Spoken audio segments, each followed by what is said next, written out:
சிங்காரவேலா சிவசண்முகா செங்கோலென்றாடும் பிருந்தாவனமா.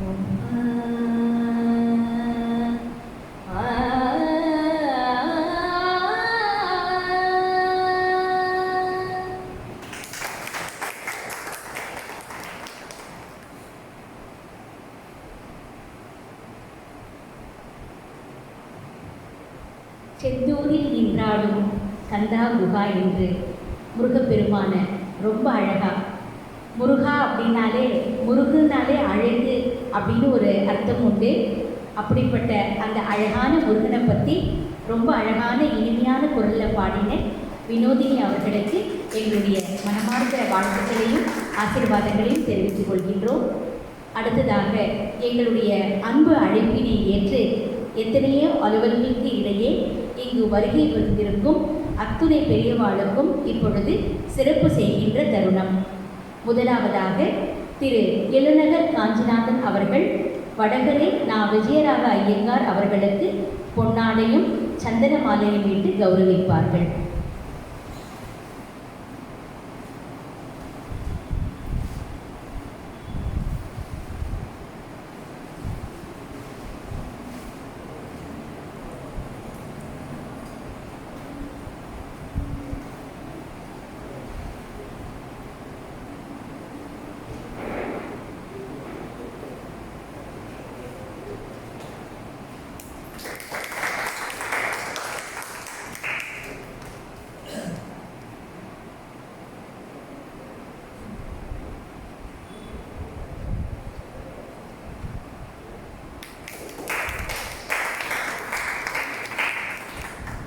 அடுத்ததாக திரு ஆக்கூர் சேற்றூர் நரசிம்ம ராகவாச்சாரியார் அவர்கள் சிறப்பு விருந்தினர்கள் திரு ஜே.கே. சிவன் அவர்களையும் திரு ரங்கநாதன் அவர்களையும் பொன்னாடையிட்டு சந்தன மாலை அணிவித்து கௌரவிப்பார்கள்.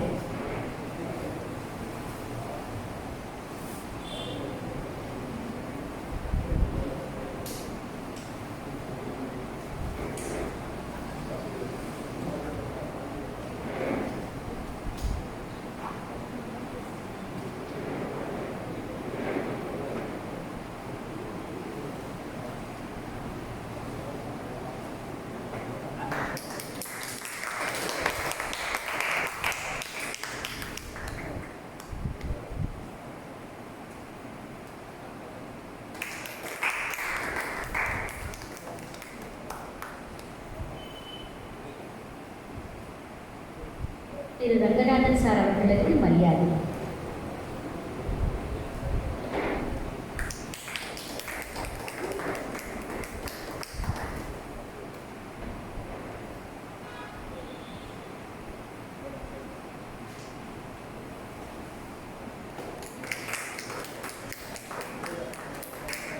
அடுத்ததாக திருமதி வனஜா காஞ்சிநாதன் அவர்கள் முதல் பிரதியை பெறும் திருமதி அனுராதா சுவாமிநாதன் அவர்களுக்கு பொன்னாடை போட்டி கௌரவிப்பார்கள்.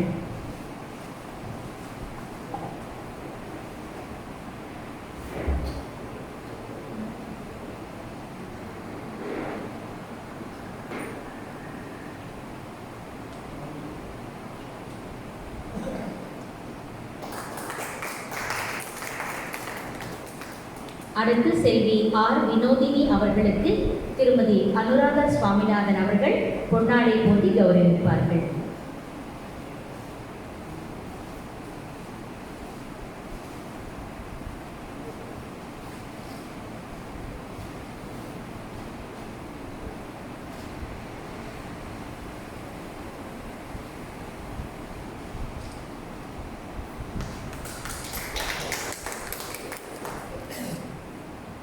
அடுத்ததாக சரவணன் சரின் வரலையா திரு ரங்கநாதன் அவர்கள் திரு ராமமுருகன் அவர்களை கௌரவிப்பார்கள்.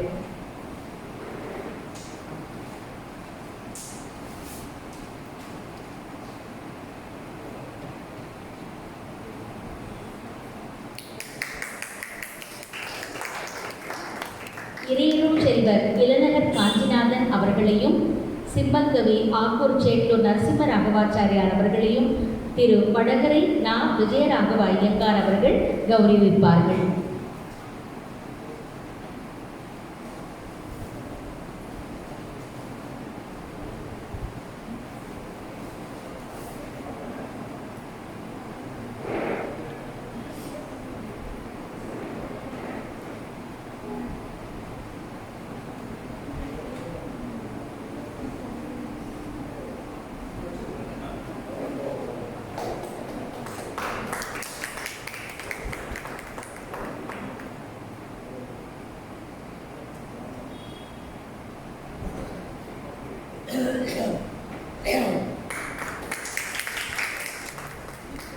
திரு சுதர்சன் அவர்களுக்கு நா விஜயராகவ ஐயங்கார் அவர்கள் மரியாதை செய்வார்கள்.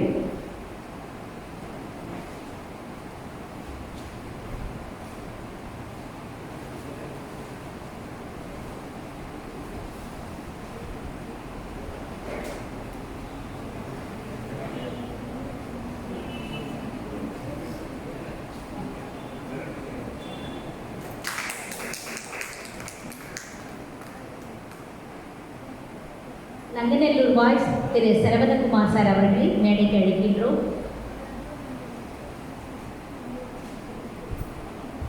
சரவணகுமார் சார் அவர்களுக்கு மரியாதை செலுத்தும் பொருட்டு திரு வடகரை நா விஜயராகவ ஐயங்கார் அவர்களை அவர்களுக்கு கௌரவிக்குமாறு அன்போடு கேட்டுக்கொள்கின்றோம்.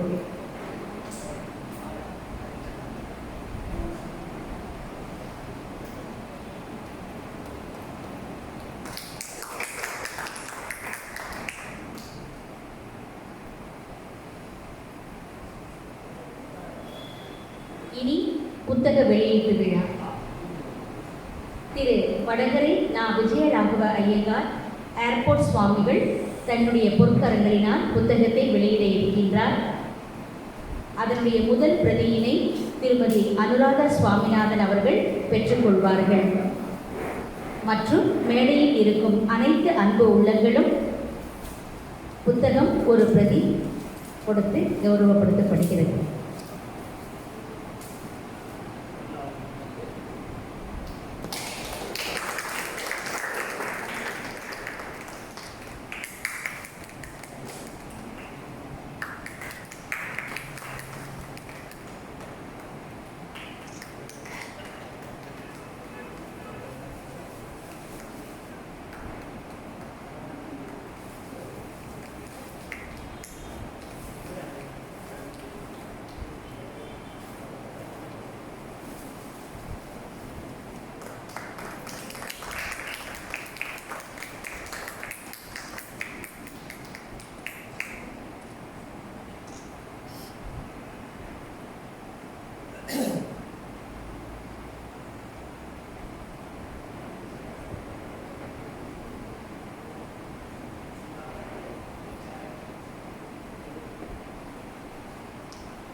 அடுத்து நிகழ்ச்சி தொகுப்பாளர் திருமதி சுபா ரவிசங்கர் அவர்களுக்கு அனுராதா சுவாமிநாதன் அவர்கள் பொன்னாடை போட்டார்.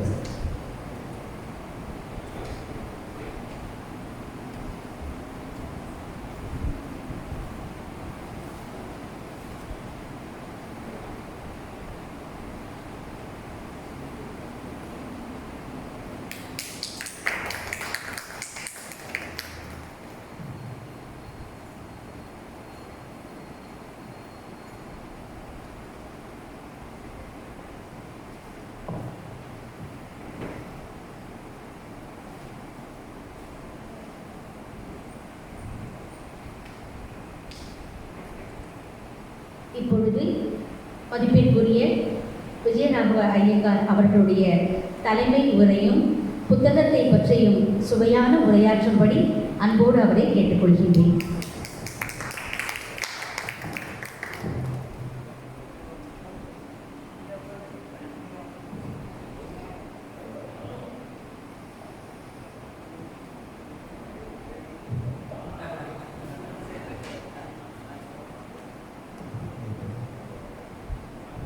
இருந்தமிழே உன்னால் இருந்தேன், எமையோர் இருந்தமிழம் என்றாலும் வேண்டேன் என்று தமிழ்மதம் சுவைக்க வந்த சான்றோர்களுக்கு முதற்கண் எனது பணிவான வணக்கங்கள் குறித்தார்கள்.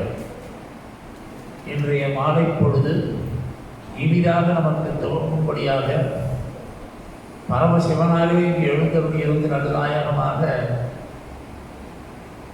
இந்த விழாவை சிறப்பித்திருக்கிறார். அவர் கிருஷ்ணார்ப்பணம் சேவா ட்ரஸ்டினுடைய பவுண்டர், இளைஞர், இளமை மாறாத பல ஆன்மீக பணிகளை செய்யக்கூடியவர்.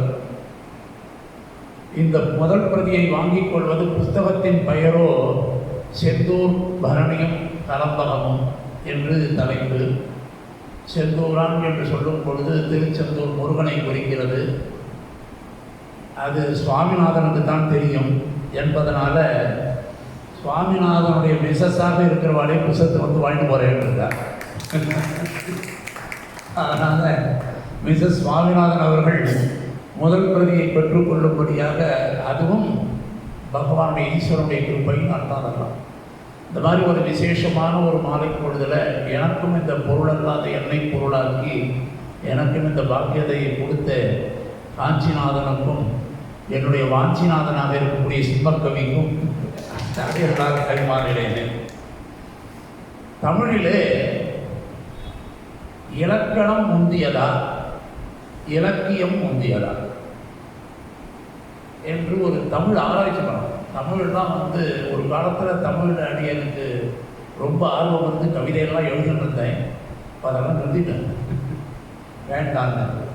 ஏன்னா பம்பின் புலவியில் மெய்வருத்தி கை செய்து உய்மினோ இம்மண்ணுலகில் செல்வர் இப்போது இல்லை நோக்கினோ செம்மின் சுடர்மொழி நுண்ணும் இன்கனி கொண்டு நுண்ணை விட்டா தெய்வம் ஏற்றினாள் செம்மின் சுடர்மொழி என் திருமாலுக்கு சேருமே என்றார் ஆழ்வார்.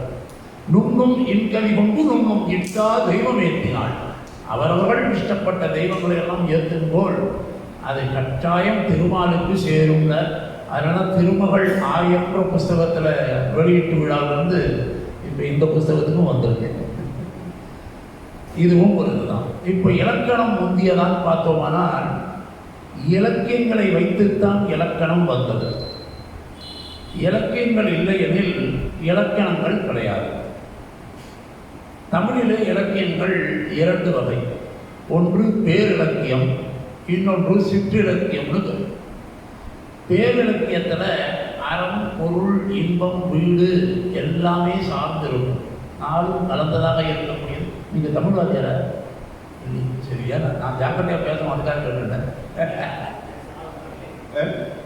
ஒரு இன்கம் டேக்ஸ்லையா எல்லாருக்கும் எனக்கு தெரியும். ரவிச்சந்திரன் ராமசாமி என்னுடைய உபன்யாசம் கேட்டுருந்தார். இப்போ இங்கே இருக்கார் நினைக்கிறேன், மெட்ராஸ் பண்ணாங்க. அவர் கேட்டுட்டார், ஜெயராமன் வீட்லேயும் போய் உபன்யாசம் பண்ணியிருக்கேன். அவர் இப்போ பாம்பேடி தண்டபாணி எல்லாருக்கும் தெரியும். வரி தெரிஞ்சுவாங்க, அதனால் வரிக்கு தகுந்தாற் கூட பேசணும்.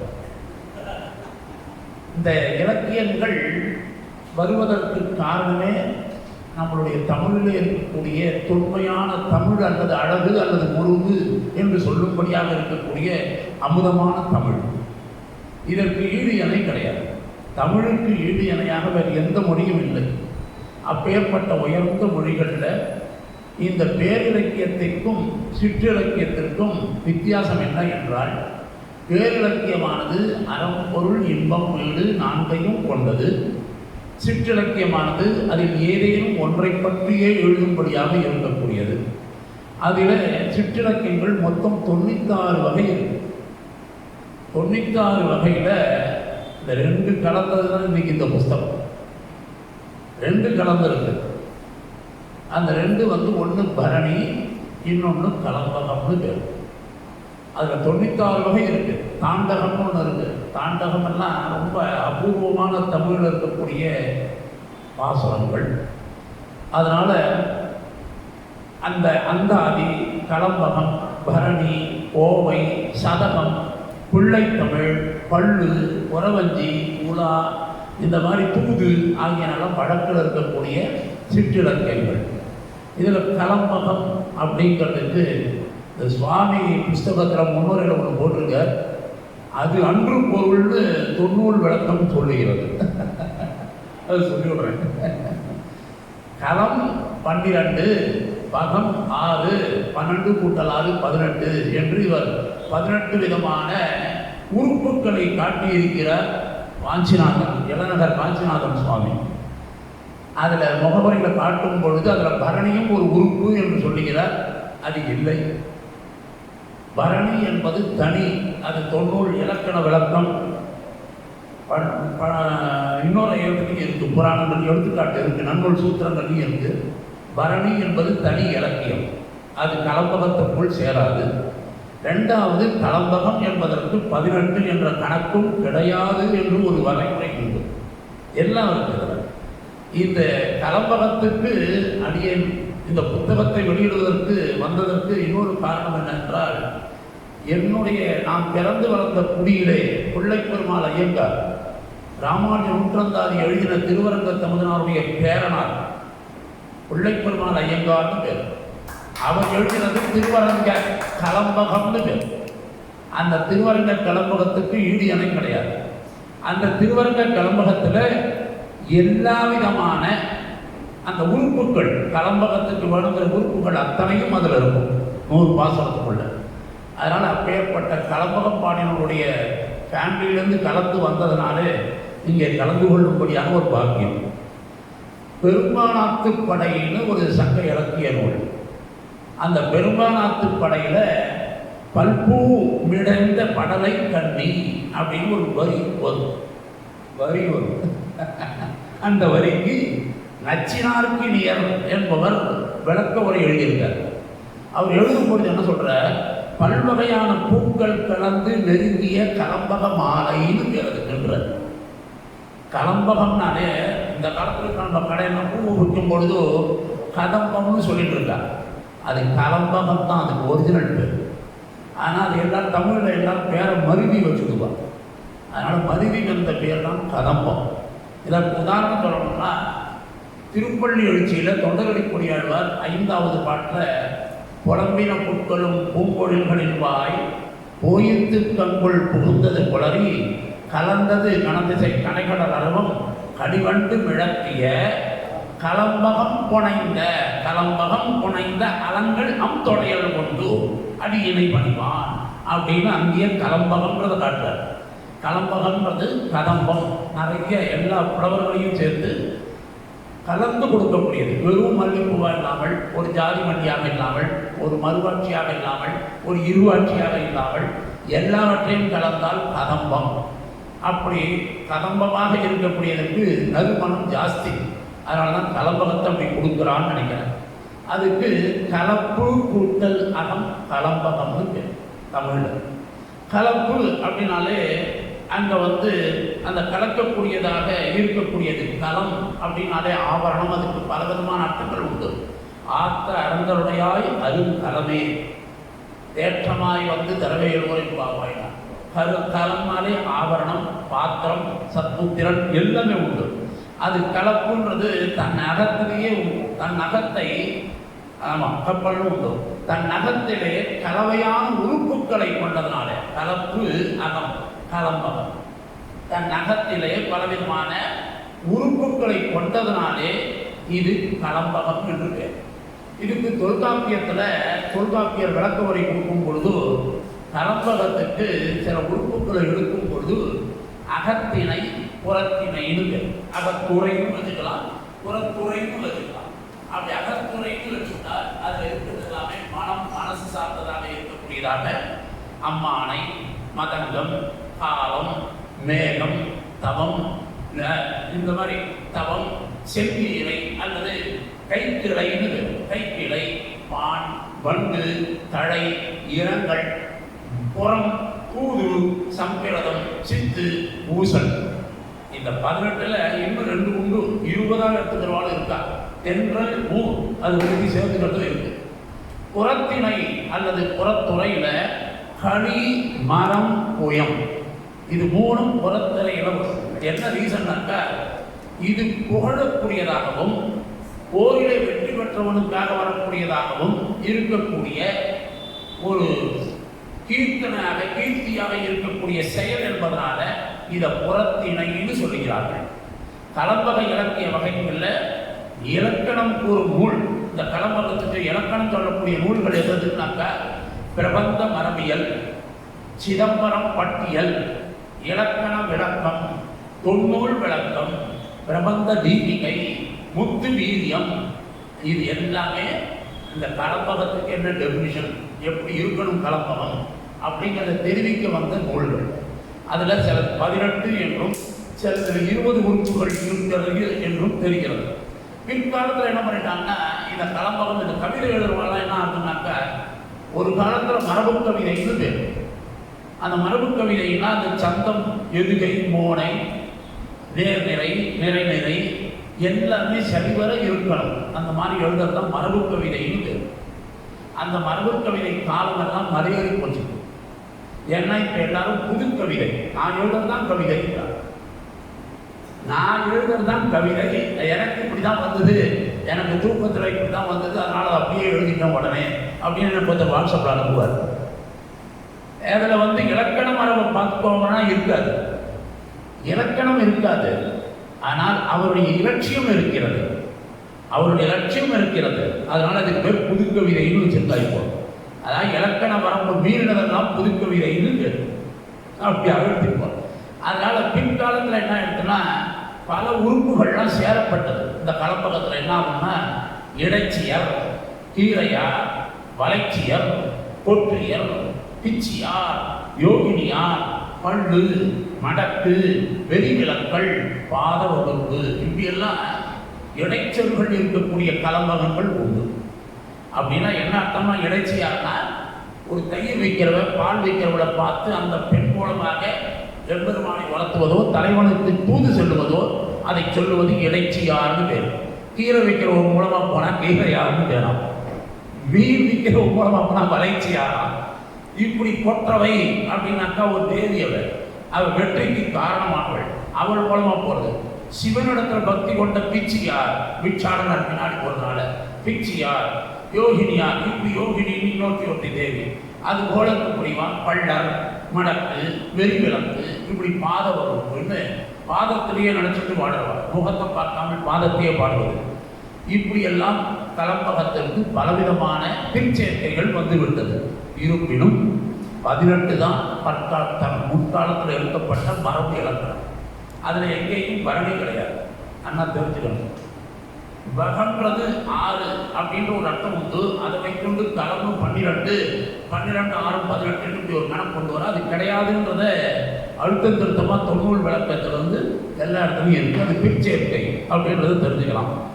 இந்த கலம்பகத்தில் நமக்கு கிடைக்கப்பெற்ற முதல் நூல்னு சொன்னால் நந்தி கலம்பகம் தான். நந்தி கலம்பகம்ன்றது 3ஆம் நந்திவர்மனை பற்றி எழுதப்பட்டது. அந்த நந்தி கலம்பகம் அது கூட ஆரம்பத்தில் 100 பாட்டு கிடையாது, அப்புறம் பிச்சையாக நிறைய வந்திருக்கு. ஆனால் இந்த 18க்கும் குறைவான உறுப்புகளோடு கலம்பகங்கள் இருக்குது. அது என்னென்ன கலம்பகம்னாக்கா தில்லை கலம்பகம், ஆவுடைய பிள்ளையார் திருக்கலம்பகம், திருக்கலம்பகம்னு மயிலாப்பூரில் ஒருத்தர் எழுதியிருக்கு. அவர் மயூரகிரிநாதனுக்கு போகும்பொழுது திருக்கலம்பகம்னு திருதான் போட்டிருக்கார், திரு மயிலையும் கூட போடலை. அப்படி ஒரு கலம்பகம் போட்டிருக்கார். தேவர்களுக்குன்னா 100 பாசங்கள் இருக்கணும்னு ஒரு கணக்கு. இதில் என்னென்ன இருக்கணும்னா கலம்பகத்தில் ஒரு வெண்பா இருக்கணும், கட்டளைத்துறை இருக்கணும், கலித்துறை இருக்கணும், ஆசிரியப்பா இருக்கணும், எல்லாம் கலந்து வரணும். அதுக்கு பேர் தான் கலம்பகம்னு பேர். ஒரே மாதிரி யூனிஃபார்மாக எழுதினா அது கலம்பகம் கிடையாது, அது ஆசிரிய கவி அல்லது வெண்பா அப்படின்னு தனித்தனியாக அந்த இலக்கணம் பிரகாரம் வந்துடும். அதனால் இந்த தேவர்களுக்குன்னா 100, முனிவர்களுக்குன்னா 95, அரசர்களுக்குன்னா 90, அமைச்சர்களுக்கு எழுதுறதா இருந்தால் 70, வணிகர்களுக்குன்னா 50, வேளாளர்களுக்குன்னா 30 அப்படின்னு ஒரு கணக்கு வச்சுருக்காங்க. கலம்பகம் இவ்வளோ தான் பாடணும். ஆனால் இந்த வரம்பு மீறின பாடிய கலம்பகங்கள் உண்டு எப்பவுமே. ஏன்னா நமக்கு முனிவரை தேவர் போல வைத்து பாடின ஒரு கலம்பகம் இருக்கு. அது மகாவித்வான் மீனாட்சி சுந்தரம் பிள்ளை. அவர் தமிழில் பெரிய இலக்கிய புலவர். அவர் சாதிக்கிற அவர் திருவாவடுதுறை ஆதீனத்தில் இருக்கக்கூடிய அம்பலமான தேசிக கலம்பகம் அது 100 பாசுரத்தோடு சாதிச்சிருக்காரு. திருவாவடுதுறை அம்பலமான தேசிகரை பற்றி ஒரு கலம்பகமே பாடியிருக்காரு. அப்பேற்பட்ட கலம்பகம் தான் அவர் எழுதினது 100 பாசுரத்திற்கு. அப்போ முனிவருக்கு ஒரு தேவனுக்குடையான ஒரு இணையாக பாடியிருக்கிறார் அர்த்தம். அதுக்கடுத்தது இரட்டையரது திருவாமதூர் கலம்பகம்னு பேருது. திருவாமத்தூர் அது ரெட்டையர்னு ரெட்டப்புலவர்கள் அந்தவா பாடியிருக்காங்க. அதுக்கப்புறம் இப்போ தான் நம்ம ரெட்டப்புலவர்கள் இந்த கலம்பகத்தில் பார்ப்போம். ஏன்னா அந்த ரெட்டையர்கள் இளந்தரையும் இளம் சூரியன் முது சூரியன்னு பேரை வாழுது. ஒருத்தருக்கு கண்ணு தெரியும், ஒருத்தருக்கு கால் இல்லை. அவள் 2 பேரும் சேர்ந்து தான் அந்த கவிதையெல்லாம் கலம்பகமே சாதிச்சிருக்காங்க. அது அந்த நாளில் அந்த மாதிரி இலக்கிய காலங்களில் அதெல்லாம் இருந்தது. ஆமாம், 2 அடி பாடுவார். அதே மாதிரி படிக்காசு புலவர்னு ஒருத்தர் இருந்தார். அவர் புல்லூர் வெள்ளூர் கலம்பகம்னு ஒன்று பாடியிருக்கார். அதுக்கும் மேலே இன்னொருத்தர் குமரகுருவரர் மதுரை கலம்பகம்னு பாடியிருக்கார். உசீதி தேவர் தான் அந்த திருக்கலம்பகம் மயிலாப்பூரில் பாடினார். இப்படி அதிகமாக 18க்கும் மேலே 20 உறுப்புகளை கொண்டு பாடினது வைணவத்தில் அபிநவ சாதக வேகமாக சொல்லப்பட்ட அனந்த கிருஷ்ண ஐயங்கார் அப்படிங்கிறவர் திருப்பேரை கலம்பகம் அப்படின்னு திருப்பேரைன்னு அதில் 26 உறுப்புகள் கொண்டு கலம்பகம் பாடியிருக்கார். அதுக்கு மேலே முத்தமிழ் கவி வீரராகவ முதலியார்னு ஒரு முதலியார் தமிழில் வித்வானவர். அவர் திருவேங்கட கலம்பகம்னு பாடியிருக்கார். திருவரங்க கலம்பகம் பிள்ளைப்பெருமாள் ஐயங்கார் பாடினார். ஆக வீரமாமுனிவர் பாடினது கூட திருக்காவலூர் கலம்பகம்னு இருக்கு. பூண்டி அரங்கநாத முதலியார் பாடினது கச்சி கலம்பகம்னு இருக்கு காஞ்சிபுரத்துக்கு. மயூரகிரி கலம்பகம், ஸ்ரீவரமங்கை கலம்பகம்னு வானமாமலை பெருமாளை பற்றியும் பாடின கலம்பக நூல்கள்லாம் இருக்கு. அந்த வரிசையில் இப்போ நமக்கு கலம்பகமாக வந்திருக்கக்கூடியதான் இந்த செந்தூர் கலம்பகம்னு திருச்செந்தூர் முருகனிடத்தில் இளநகர் காஞ்சிநாதன் சுவாமி அவர்கள் அருளின கலம்பகம். அதற்கு நடுவில் என்ன பண்ணிட்டாருன்னா சிம்மக்கவிக்கு கொஞ்சம் இடம் கொடுக்கணும்னு சொல்லி, ஏன்னா அவர் பேர் வச்சதே சிம்மக்கவின்னு அவர் தான் வச்சிருக்காரு. அவருக்கு சிம்ம சொப்பனமாக இருக்கும். அதனால் என்ன பண்ணிட்டார், அந்த பரணியில் ஒன்று பாடும்னு அவர் ஆரம்பிச்சுட்டார். அதனால் அவர் பரணி அப்படின்னாக்கா, பரணின்றது புற வாழ்க்கையை கூறும் சிற்றிலக்கியங்கள்.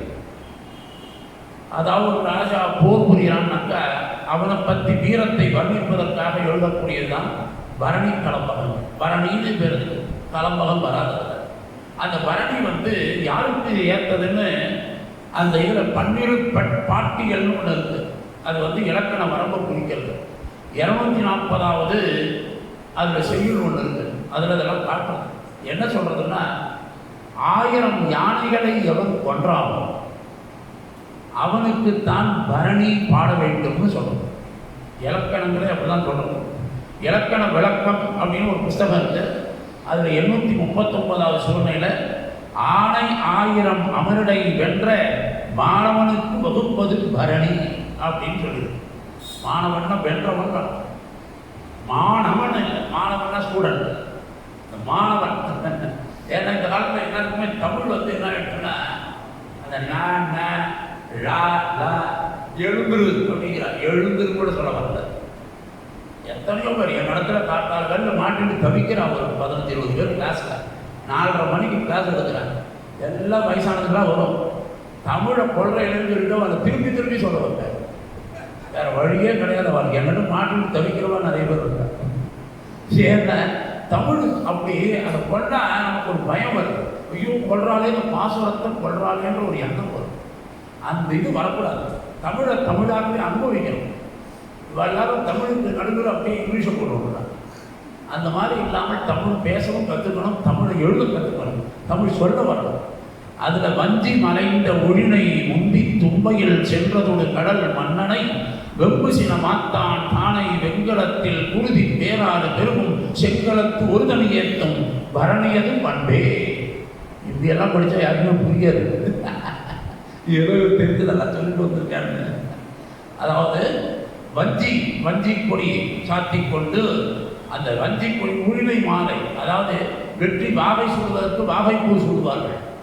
அதுபோல தும்பைப்பூவை சூடிக்கொண்டு அந்த மன்னனானவன் எதிரினுடைய இடத்திலே சென்று வெண்கலத்திலே அந்த போர்க்களத்திலே குருதி பேராறு ரத்தம் ஓடுபடியாக பண்ணி செங்கலத்து ஒரு தனியாக இருந்து வென்றவனாக இருக்கக்கூடியவனுக்கு பரணி அது பண்பே. அவனுக்குத்தான் பரணி பாட வேண்டும். வீரத்தை பாடினாலும் சமயத்தில் என்ன பண்ணுவான்னா, வீரத்தை பாடுவதற்கு மகளிரை அழைத்து, ஒரு பெண்ணை அழைத்து அவள் மூலமாகவும் அந்த போர் செய்திகளை சொல்லும்படியாக இருப்பதும் பரணி தான். அதனால இவருடைய பாட்டில் பரணியில் தெய்வ யானையும் வந்துடுறார் நடுவில். அதனால அது தப்போன்னு கேட்டால் இல்லைங்கிறது தான் அதை எடுத்துக்காங்க. அதனால் அப்பேற்பட்ட ஒரு இலக்கண விளக்கமாக இருக்கக்கூடியதில் உடை இங்கே இது உடை அம்மனத்து அட்டாய் பாடுவது கடலே யானை சாய்த்து அடுக்கடத்தல் அது யாவரும் பெறார் பரணி பாட்டுமே. யானையை இது பண்ணலைன்னா எவனுக்குமே பரணி பாட்டு கிடையாதுன்றார். அப்பேற்பட்ட பரணி பாட்டிலையும் கடவுள் வாழ்த்து உண்டு. அதுக்கு மேலே பேய்களை எல்லாம் பாடுவார். அதனால தான் இவர் சூரபத்மன் எல்லாம் பாடியிருக்கார். பிசாசெல்லாம் பாடுறாலும் நினைக்கக்கூடாது.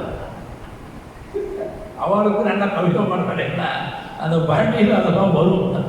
காளிக்கு அதே மாதிரி அந்த இடத்துல போர்க்களத்தில் என்ன பண்ணுவான்னாக்கா, அந்த நாளில் தமிழர் பண்பாடு யுத்த காலத்தில் போர்க்களத்தில் ஜெயிக்கும் பொழுது எதிரியை ஜெயிக்கிற இடத்துலையே காளிக்கு கூழ் தயாரித்து காளிக்கு நைவேத்தியம் பண்ணி அதுக்கப்புறம் அதை சாப்பிட்டு அந்த காளியையும் பாடுவார்கள். அப்படி உயர்ந்ததாக இருக்கக்கூடியதான் பரணியில் வரக்கூடிய இலக்கியம். நமக்கு கிடைத்த 12ஆம் நூற்றாண்டு கலிங்கத்து பரணி ஒன்றுதான் இப்போ நமக்கு தெரிந்திருக்கிறது. ஆனால் 11ஆம் நூற்றாண்டிலேயே முதல் ராஜேந்திர சோழனுக்கு கொப்பித்து பரணி அப்படின்னு ஒரு பரணி இலக்கியம் இருந்திருக்கு. அது இப்போ கிடைக்கல. வீரராஜேந்திர சோழன் கூடல் சங்கமத்து பரணி என்று அவனுக்கும் இருக்கு. 2 பரணிகள் இருக்கு. அதுக்கு மேலே ஒட்டக்கூத்தர் பாடினது தக்கையாக பரணின்னு இருக்கு. தட்சனுடைய யாகத்தில் போய் அந்த வதத்தை இது பண்ணதுக்கு தட்சயாக பரணிங்கிறது தான் தக்கையாக பரணின்னு. அதுக்கு மேலே அகிலவதை பரணி அப்படின்னு தத்துவராய சுவாமிநாத தத்துவராய சுவாமிகள் பாடினது இருக்கு. இதுக்கு மேலே ஒரு பியூட்டிஃபுல்லாக ஒரு பரணி பாடியிருக்காரு. நம்ம எல்லாரும் பரணின்னா போர்க்களத்தை பற்றி தான் நினைக்கிறோம்.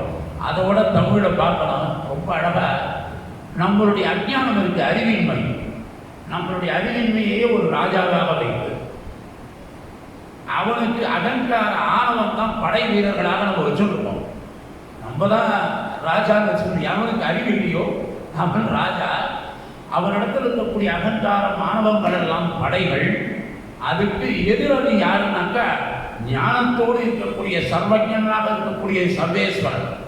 அவனை இறைவனைத்தான் அதில் இவனை வெல்லும்படியாக பண்ணி ஞானத்தை உடைய எம்பெருமான் சர்வேஸ்வரனாலே இவன் அஞ்ஞானத்தை போக்கி மயர்வர மதிநலம் அருளன் என்று சொல்லுவான் போலே அதை இறைவன் கொடுப்பதனாலே அந்த இறைவனுக்கு பாடுவதுதான் பரணி என்று இப்படி ஒரு பரணியும் உண்டு.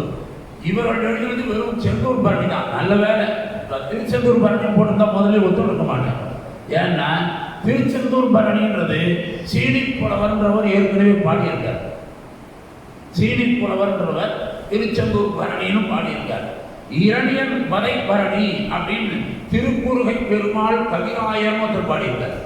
ஆக இரணிய வதனை பற்றி நரசிம்மனை பற்றி பாடினதும் ஒரு பரணி இருக்குது. அதனால தான் இந்த நரசிம்மனை கூட்டிருக்கா போல இருந்து நானே நினச்சிருந்தேன். இவ்வளவு அற்புதமாக செந்தூர் பரணியும் கலம்பலமும் என்று ஆரம்பித்து அவர் மகா பெரிவாளுடைய அனுகிரகத்தோட இதை ஆரம்பிக்கிறேன்னு சொல்லி இவருக்கு இவர் 2 பேரும் பார்த்தீங்கன்னா வைணவம் பாடியிருக்கிறதோ செய்வோம். ஆனால் பாருங்க 2 பேரும் இருக்கிறது வைணவம், பாடியதோ செய்வோம். அப்போ 2ம் ஒன்றாய் இசைந்து இவருக்கு வரும்படியாக மகா பெரிவாக்கிட்ட அவருடைய அனுகிரகம் இவருக்கு வந்துருக்கு. இளநகர் காஞ்சிநாதன் அதனாலேயே சீனிவாச வரதன்ற பேரையே மாற்றி விட்டார். வரதன் கரெக்டான பேர் சீனிவாச வரதன். ஏன்னா சீனிவாச வரதனாக இருந்தவர் காஞ்சிநாதனாக மாறிட்டார். கட்சியில் பெரிய காஞ்சி சின்ன காஞ்சி இல்லையா, 2த்தையும் சேர்த்து ஒரே காஞ்சியாக. ஆனால் இவர் மட்டும் இளமையாக இருக்கார். இளநகர்னு வச்சுட்டார். ஏன்னா காஞ்சிக்கு வந்து எப்போதுமே இளமையாக இருந்து ஊரை பாடியிருக்கார் திருமழிசை ஆழ்வார். திருமழிசை ஆழ்வார் ஊருக்கு இளமையாக வாழும்னு பாடியிருக்கார். அரசனை பாட மாட்டேன். அவர் வந்து ஒரு காலத்தில் சிவஞான சித்தர்னு பேர். அவர் சிவவாக்கிய சித்தர். சிவவாக்கியராக இருந்தவர் திருமழிசை ஆழ்வாராக மாறினார். அவர் மாறின பொழுது ஆழ்வாராக இருந்த காலத்தில் ராஜா காஞ்சிபுரத்தை ஆண்டவன் தன்னை பாடுன்னு சொன்னதுக்கு உன்னை பாட மாட்டேன், நீ இளமையாக இருக்கணும் பாட மாட்டோம், ஊர் இளமையாக இருக்கணும் பாடுறேன்னா. அதனால் அந்த ஊர் இன்றைக்கும் இளமையாக இருக்கிறதுனால தான் இவர் இளநகர் காஞ்சிநாதனாகவே இருக்கார். இவரை பார்த்தா எத்தனை வயசு சொல்லலாம்னு சொல்லிட்டு இளமையாக தான் இருக்கார். இவர் 2 பேரும் ரொம்ப இந்துவில் ஒர்க் பண்ணுவான். இந்து மதத்தில் ஒர்க் பண்ணுறா. இப்போ அப்போ இந்துவில் ஒர்க் பண்ணிட்டு இருந்தாங்க. என்ன ஒத்துமைன்னு பாருங்க. தி இந்துன்ற பத்திரிகையில் 2 பேரும் ஒன்றா ஒர்க் பண்ணுவா. நெடுநாள் நண்பர்கள், ஒருத்தர் விட்டு கொடுக்காதவா. அதனால் இவர் என்ன பண்ணாருன்னா, காஞ்சிநாதன் நமக்கு போய் இத்தனை புஸ்தகம் எழுதிட்டே இருக்கோம், இந்த 53 5 3 8 அஷ்டாட்சரம் இருக்குது, அதனால் இந்த பெருமாளை கூட்டிப்போம், ஆக்கூர் சேட்டூர் நரசிம்ம ராகவாச்சாரி வரட்டும், 53 நடுவில் இவர் கொடுத்துருவோம். அதுவும் பார்த்தீங்கன்னா 35க்கு மேலே வருது, 3 5 8 எல்லாமே அந்த 8 எழுத்து மாத்திரமாவே வருது. அப்படி இவருக்கு வந்து ஒரு இதை கொடுத்து, அதோடு இல்லாமல் இளநகர் காஞ்சிநாதனுக்கு சொப்னத்திலேயே தெளிவா சாதிச்சு இவருக்கு சிம்ம கவியும் டைட்டிலும் கொடுத்துட்டார். அவர் சிம்மம் இல்லை, இவர் தான் சிம்மம். பார்த்தாலே தெரிகிறது. சிம்மத்துக்கு பக்கத்தில் வந்து வேஷம் போட்டுட்டு வந்திருக்கிற சிம்மம் போல நான் இருக்கேன். நான் ரிஷப ராசிக்காரன். ரிஷபம்னா நந்தி, நடுவில் நந்தி மாதிரி சிவனுக்கு பக்கத்தில் இருக்கேன். இருந்தாலும் இந்த நந்தைக்கு வந்து பயம் வந்துடும் இல்லையா, சிம்மம் பக்கத்தில் இருக்கிறதுனால கூடவே இவர் இருக்காருன்னு தைரியத்தில் பேசுறேன். ஏன்னா எல்லா கிருஷ்ணார்ப்பண வஸ்துன்னு இவர் விட்டுருக்காரு. அதனால் இப்பேற்பட்ட இந்த செந்தூர் பரணியில் ரொம்ப அற்புதமாக அவருடைய எழுத்தெல்லாம் பார்க்கணும். நீங்கள் தமிழில் வந்து இந்த அளவுக்கு அவர்கள் ஆழமால் படும்படியாக பெரிய ஆசீர்வாதம். ஒரு இடம் எடுக்கிறேன். தர்மம் அமிழுமிடம் என்னும் இறையருளின் சக்தி பெருகி கிடக்கும், கர்மவினை கழியும் வரை காத்து கிடக்கும் என உணர்ந்தால் அற்பநிலை அது மாவும் ஆசையதை வேறொருக்கும் அன்புகளை மேலோக்கும் தர்ப்பைக்குள்ளின் மீனமர்ந்து கந்தன் திருநாமம் முறைப்பார்க்க புல்நொழி யந்திரமாகும் அத்திரமாகவும் இருக்கு. அது எத்திரமாகவும் கொடுங்க. அது எத்திரம் தான். அதாவது இலக்கணப்படி எழுதியிருக்க. அதை படிக்கும்போது அத்திரம்னு படித்தா தான் அஸ்திரம் தான். அது அஸ்திரமாகும். வெற்புயதில் குடியிருக்கும் வேலாயுதம் தான் வேண்டியவர்க்கு வேண்டியதை நல்கும் அற்புதத்தை இக்கவியும் உணர்ந்தேன். இக்கலம்பகம் உதயமானது காஞ்சி மகான் பொற்பதம் 10 விட பொங்கி வந்த இக்கவியை காஞ்சி கலம்பகம் என விழிப்பாரே. காஞ்சி கலம்பகம் விழிப்பாரே. கரெக்டாக கடைசி பக்கம் தான் எடுத்துருக்கேன். எனக்கும் வருது. எது சொல்கிறேன்னா, இப்படி ரொம்ப அற்புதமாக எழுதியிருக்காரு. இதை படிக்கணும்னா தமிழில் ரொம்ப பற்று இருக்கணும், தமிழ் ஞானம் இருக்கணும். இந்த காலத்தில் தமிழில் வாத்தியார்களுக்கு இருக்கான்றது டவுட்டு தான் நிறைய இடத்துல. ஏன்னா இன்னைக்கு பள்ளிக்கூட ஆசிரியர்கள்லாம் உண்மையிலேயே இந்த ஆசிரியர் பணியை உகந்து வந்து செய்யலைன்றது தான் இன்னைக்கு என்னன்னு சொல்கிறார். ஏன்னாக்கா அவளுக்கு வேற எங்கேயும் வேலை கிடைக்கலன்னா தான் தடுப்புவா. அப்படி ஆளுக்கு இன்னைக்கு ஆசிரியர் பணி. நான் எல்லாம் பள்ளிக்கூடத்தில் படிக்கும் பொழுது எனக்கு தணிகை உலகநாதன், கோ வில்வபதி, இவா 2 பேரும் தான் தமிழ் புலவர்கள். மாணவர் மன்றத்தில் அவள் எனக்கு 8ஆம் கிளாஸ் படிக்கும்பொழுது மாணவர் மன்றத்தில் ஒரு பரீட்சை உண்டு. அதை எழுதி மாணவர் மன்றத்திலேயே 190 வாங்கினேன். உடனே அவள் 2 பேரும் என்னை பள்ளிக்கூடத்திலே வந்து பாராட்டினேன்.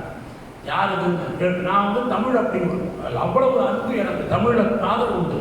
என்னை ஜெயா டிவியில் பேட்டி எடுக்கும்போது கூட சொன்னேன், கவிதை எழுதினேன், எல்லாம் எழுதினேன், எல்லாத்தையும் வந்து இப்போ ஆன்மீகத்திலேயே முழுக்க இருக்கேன். ஏன்னா அந்த ஆன்மீகத்தில் இருக்கக்கூடிய இறை அருளுக்கு முன்னாடி மற்றவெல்லாம் தமிழ்னு போடுறாள். ஒத்தனும் அந்த தமிழே கிடையாது. எவனும் தமிழை காக்கலை. அவனுக்கெல்லாம் தமிழ் பேரறிஞர்னு பேர் கொடுத்தான். அவள் குடும்பத்தில் இருக்கிற பேரெல்லாம் பார்த்தீங்கன்னா வடமொழியில் தான் இருப்பான். அவள் குடும்பத்தில் இருக்கிற அத்தனை பேரும் ஆம்பியாக்கிறது பார்த்தீங்கன்னா எல்லாம் வடமொழி சொல்லுதான். தமிழை வளர்க்கிறேன்னு அவள் சொல்லிக்கிறார். ஆழ்வார்களும் நாயன்மார்களும் கட்டி காத்த தமிழுக்கு ஈடு இணை எங்கேயுமே கிடையாது.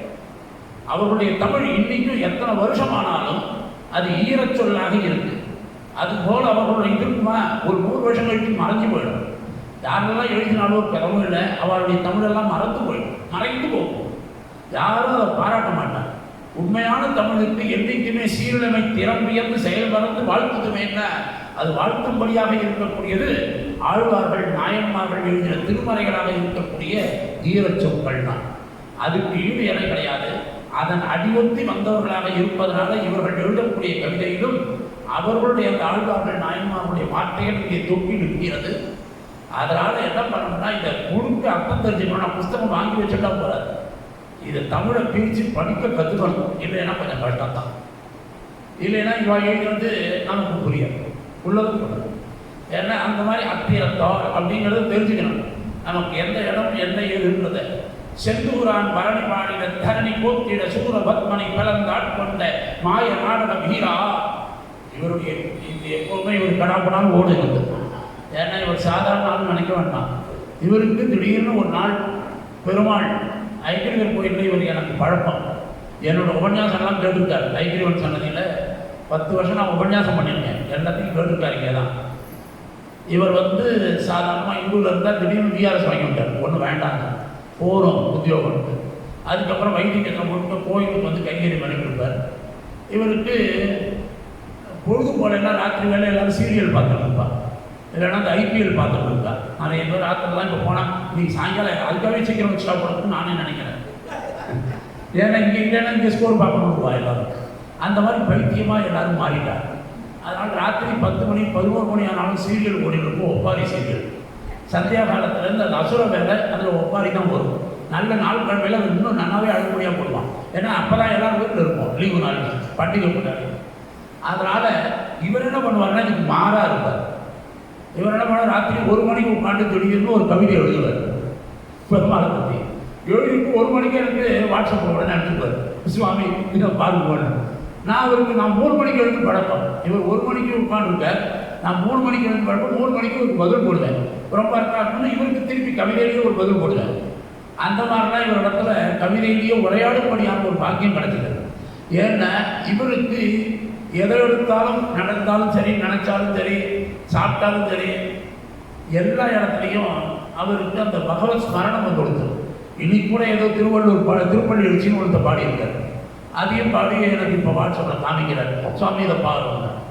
நான் தூங்கி எழுந்து ரொம்ப நேரம் ஆயிடுச்சு, திருப்பள்ளி எழுச்சி இப்போ பார்க்குறேன் மத்தியானத்தில். அவர் வந்த உடனே காட்டுறாரு. எதுக்கு சொல்லுறேன்னா அந்த அளவுக்கு.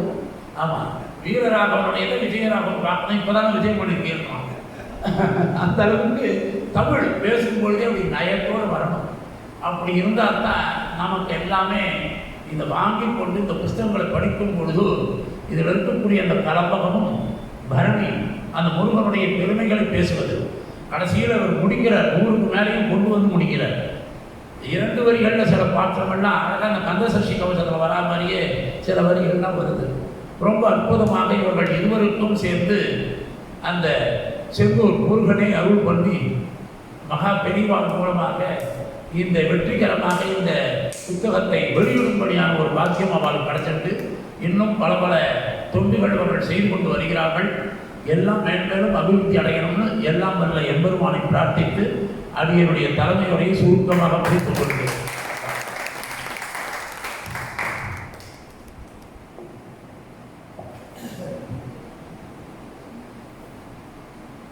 அதாவது உன் அறிவு அடுத்தவர்களுக்கு உதவும் பொழுது அறிவியல் ஆகிறது. அது உனக்கு மட்டுமே உதவும் பொழுது ஆணவம் ஆகிறது. உன் அறிவால் உன்னை தேடும் பொழுது அது ஆன்மீகம் ஆகிறது அப்படின்னு பெரியவா சொல்லியிருக்கா. அதாவது நேரம் போனதே தெரியவில்லை. ஐயாவிட நான் சொல்லிக்கணும், நான் தமிழ் படித்த மாணவி.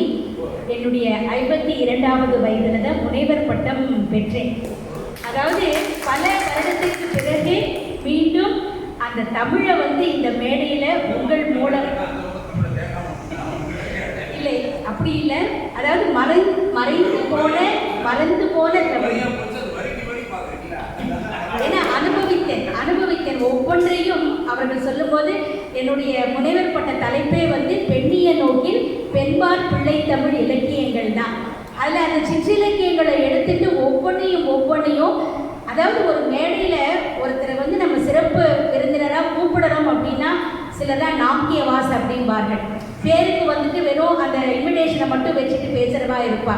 ஆனால் அந்த தலைப்பை பற்றி சொல்லும் பொழுது நான் இன்னைக்கு அந்த பரணியை பற்றியும் கலம்பகத்தை பற்றியும் படிச்சுட்டு இருந்தேன், உட்காந்து எழுதிய நோட்ஸ் எல்லாம்.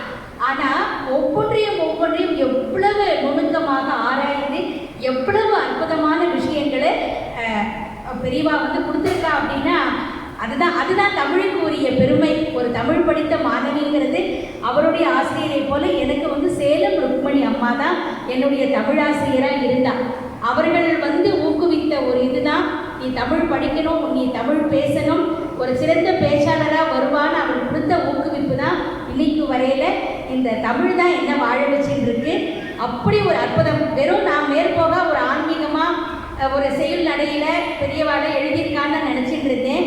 ஆனால் அதுக்கு ஒரு முன்னுரையாக பரணியை பற்றியும் கலம்பகத்தையை பற்றும் இல்லாமல் எந்தெந்த இலக்கண நூல் இலக்கிய நூல்கள்லாம் அதை சொல்லியிருக்குன்னு எவ்வளோ நோட்ஸ் எடுத்திருக்காரு அப்படின்னா, இவர்கிட்ட படிக்கிற குழந்தைகள் ஒவ்வொன்றுமே மிகச்சிறந்த மாணவர்களாக இருப்பா அப்படிங்கிறதுல ஒரு துளி அளவுக்கு கூட சந்தேகமே இல்லை. இன்னைக்கு இவருடைய உரையை கேட்கறதுக்கு மகா பெரிவா எனக்கு ஒரு பாக்கியத்தை கொடுத்துருக்கா அப்படின்னு தான் நினைக்கிறேன். அனந்த கோடி நமஸ்காரங்கள். அடுத்ததாக இன்றைய விழாவில் முதல் பிரதியை பெற்ற மதிப்பிற்குரிய அனுராதா சுவாமிநாதன் அவர்களை வாழ்த்துரை வழங்குமாறு அன்போடு கேட்டுக்கொள்கிறேன்.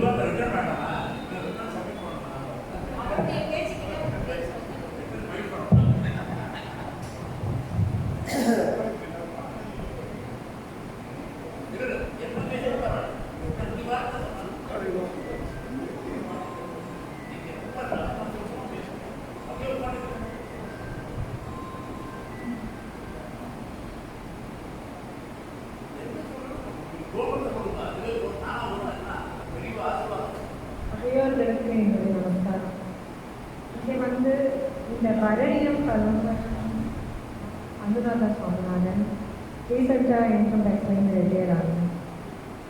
இந்த பரணியம் கலம்பகம்ன்ற புஸ்தகத்தை இந்த மாதிரி ஒரு இடத்துல முதல் பிரதியாக பெறுறதுக்கு ரொம்ப பெரிய பாக்கியம் பெரியவாளோட அனுகிரகம் அப்படின்னு நினைக்கிறேன்.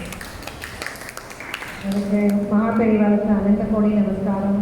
என்னை கூப்பிட்டு இந்த கௌரவித்த மாமா பெரியவர்களுக்கு என்னுடைய நன்றியும் வணக்கத்தையும் நமஸ்காரத்தையும் தெரிவிச்சுக்கிறேன். மாமா இந்த மாதிரி இன்னும் நிறைய பிரதிகள் அடுத்தது சுந்தரகாண்டம் எழுதின்றிருக்க கூடிய விரைவில் அது வரவே வெளியில் ரொம்ப நல்லா சக்ஸஸ்ஃபுல்லாக அதுவும் நிறைய பிரதிகள் நிறைய பிரபலமாகி பெரியவாளுனால மாமா வந்து நீண்ட ஆயுளோடையும் ஆரோக்கியத்தோடையும் நிறைய இந்த மாதிரி புத்தகங்களை வெளியிட்டு சேவை செய்ய என்னோட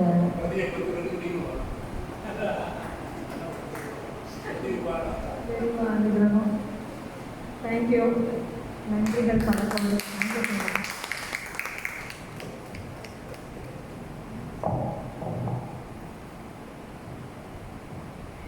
வாழ்த்துரை வழங்கிய அனுராதா மேடம் அவர்களுக்கு நெஞ்சார்ந்த நன்றிகள். அடுத்ததாக மதிப்பிற்குரிய திரு ஜே.கே. சிவன் அவர்கள். நம்மெல்லாம் சாப்பிடும் பொழுது சுவாமிகிட்ட வைக்கும் பொழுது மட்டும்தான் கிருஷ்ணார்ப்பணம் அப்படின்னு பகவான்கிட்ட காட்டிட்டு நம்ம எல்லாம் சாப்பிட்றோம். ஆனால் அவருடைய அந்த அமைப்பினுடைய பேரே கிருஷ்ணார்ப்பணம் ட்ரஸ்ட் அப்படின்னு வைத்துக்கொண்டு பல படைப்புகள் அதாவது நங்கை நல்லூரில் வந்து கோவில்கள் மட்டுமே பிரசித்தம் கிடையாது. இந்த நங்கை நல்லூரில் மிகச்சிறந்த அற்புதமான மேதைகளை எல்லாமே உருவாக்கி கொண்டிருக்கிற ஒரு புண்ணிய கஷேத்திரம் அப்படின்னு நங்கநல்லூரை சொல்லலாம்.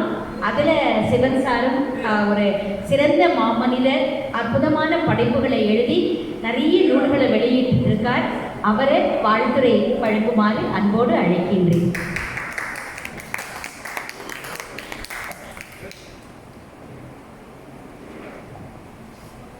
எல்லாருக்கும் நமஸ்காரம். இது ரொம்ப அருமையான ஒரு மாலை வேலை.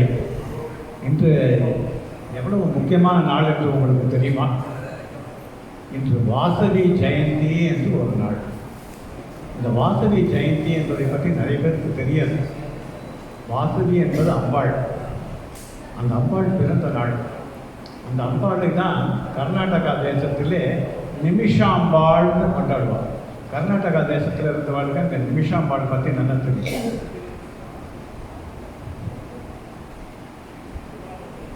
நிமிஷாம்பாள் பெண். அந்த அம்பாள் வந்து அவ்வளவு ஒரு அற்புதமான சக்தி கொண்டவள். இச்சா சக்தி, கிரியாசக்தி, மாயாசக்தி, சகலவிதமான சக்திகளை கொண்ட ஒரு தெய்வத்தை நாம் வாசகி என்கிற பெயரில் சொல்லுவோம். வாசவன்னா இந்திரனுக்கு ஒரு பேர் வாசவன். இந்த வாசகி அவ்வளோ சக்தி வாய்ந்த ஒரு தெய்வம். இந்த தாய் இல்லாமல் சேய் இல்லை. இந்த புத்தகத்தை எழுதியவர் இருவர்.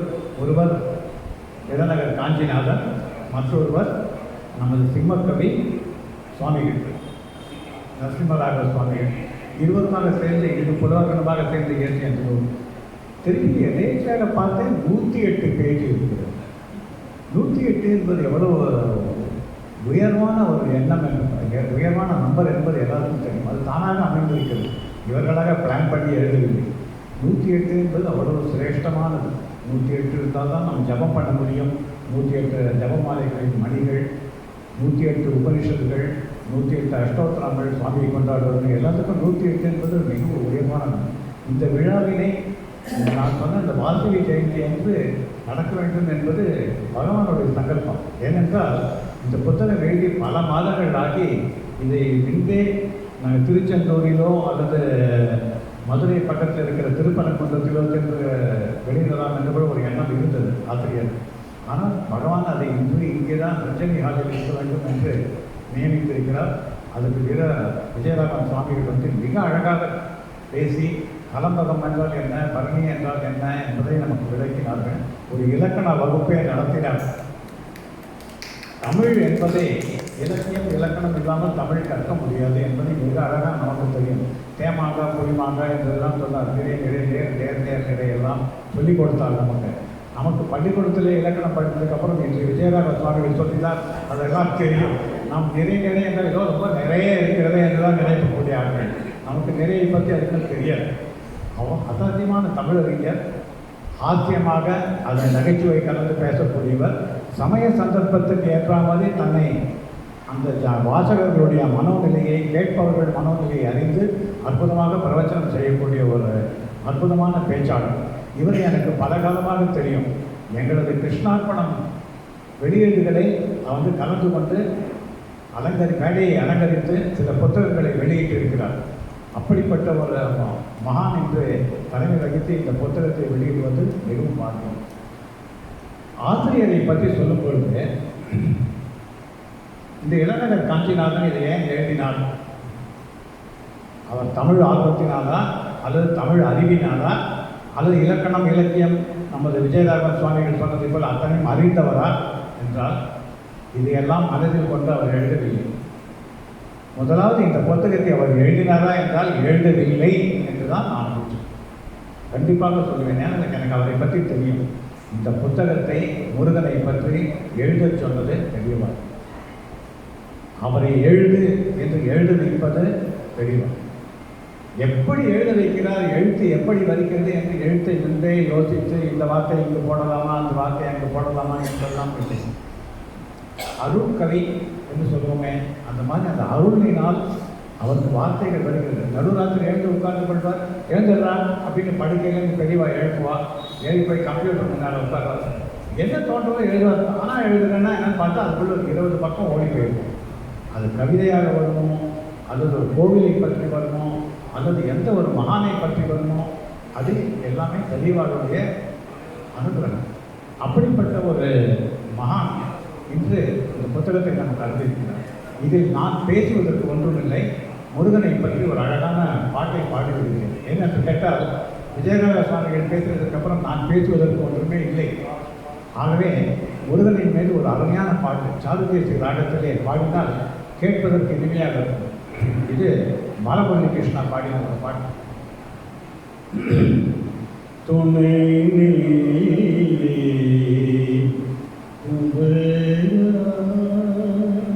துணை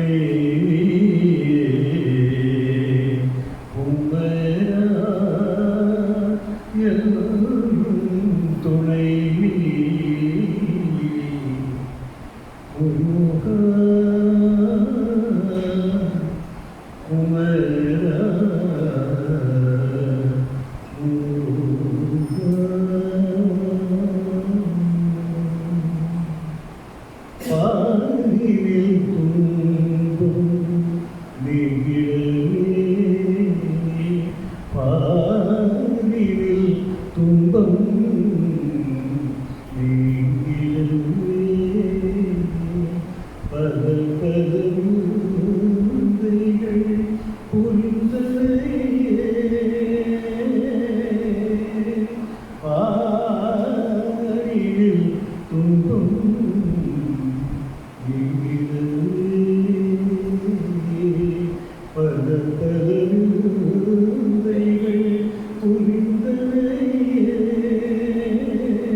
கன்னி தமிழ் கண்ட ஆண்டவரே,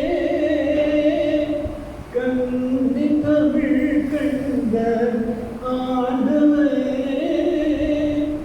தணிகையில் மணக்கோலம் கொண்டவரே, துன்பது முருகி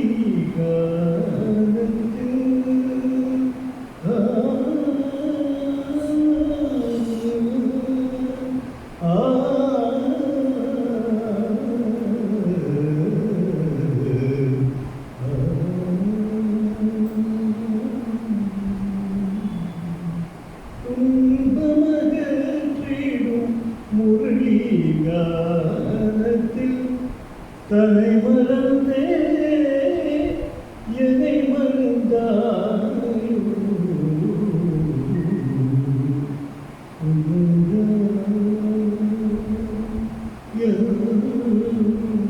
துணை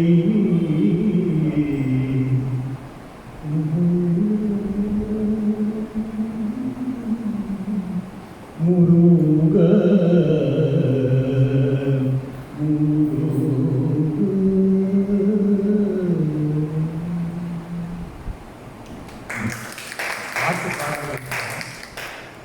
சிக்கல் சிங்கார வேலன் தேவர்களின் சிக்கலை தீர்க்க சிக்கலில் தாய் கொடுத்த வேலை தாங்கி திருச்செந்தூருக்கு சென்று அசுரனை வென்று தேவர்களை காத்து தேவசேனாவை மணந்து தமிழர்களுக்கு தெய்வமாக என்றும் நம்மை வாழ்விக்கிறான். அப்படிப்பட்ட ஒரு முருகனின் மீது ஒரு கலம்பகமும் பரணியும் இரு வைணவர்கள் சேர்ந்து ஆடியதை சிவனாகிய நானே வந்து இதை பெற்றுக்கொண்டு விஜயராகவன் சொன்னது போல் இது ஒரு சைவ வைணவ ஒரு சம்பந்தம் உள்ள ஒரு அற்புதமான எல்லாம் ஒன்றே எல்லாம் ஒன்றே இறைவன். ஆமாம், நான் நடத்துவது கிருஷ்ணார்ப்பணம். என்ன எல்லாமே ஹரியும் ஹரனும் ஒன்று என்பது இதற்கு மேல் எப்படி சொல்வது? இந்த ஒரு பரணியும் கலம்பமும் சேர்ந்த இந்த ஒரு சிறு நூல் ஒவ்வொரு வீட்டிலும் இருக்க வேண்டும். இது எல்லோரும் படிக்க வேண்டும். மிக எளிய தமிழிலே மிகவும் நன்றாக புரியும்படியான சில வார்த்தைகள். நமக்கு எத்தனையோ விஷயங்கள் உலகத்திலே தெரிவதில்லை என்று அதையெல்லாம் தெரிந்து கொள்ளப் போகிறோம். ஒரு அரை மணி நேரம் விஜயராகவன் அவர்கள் உபன்யாசத்தை கேட்டீர்கள். எத்தனை புத்தகங்களை படித்தால் நீங்கள் இந்த அறிவை பெறலாம் என்ற ஒரு நிமிஷம் யோசனை பண்ணி பாருங்கள். எந்தெந்த இடத்துலாமோ விஷயங்களை எடுத்து தேடி நோட் பண்ணி பக்கத்திலே உட்கார்ந்து அந்த காகிதத்தை நான் பிடித்து கொண்டிருந்தேன். அப்படிப்பட்ட ஒரு ஆர்வத்தோடு எதற்காக வர வேண்டும்? நமக்கு எல்லாவற்றையும் எடுத்து சொல்ல வேண்டும் என்கிற ஒரு ஆர்வத்திற்காக வந்து எடுத்து சொல்கிறார். இப்படிப்பட்ட ஒரு அறிவுரைகளை பெறுவதற்கு நாம் உண்மையிலேயே மிகவும் பாக்கியசாலி. இப்படிப்பட்ட சந்தர்ப்பங்களை ஏற்று நமக்கு அளிக்கும் திரு காஞ்சி இளநகர் காஞ்சிநாதன், சிவகவி சுவாமியார், இது போன்ற இன்னும் மேற்கொண்டு பல நூல்களை அளித்து நம்மை மகிழ்விக்க வேண்டும் என்று எல்லாம் வல்ல அந்த முருகனை வேண்டிக் கொண்டு இந்த சிற்பிய எனக்கு ஒரு வாய்ப்பு கொடுத்ததற்கு நன்றி தெரிவித்துக் கொள்கிறேன். வணக்கம்.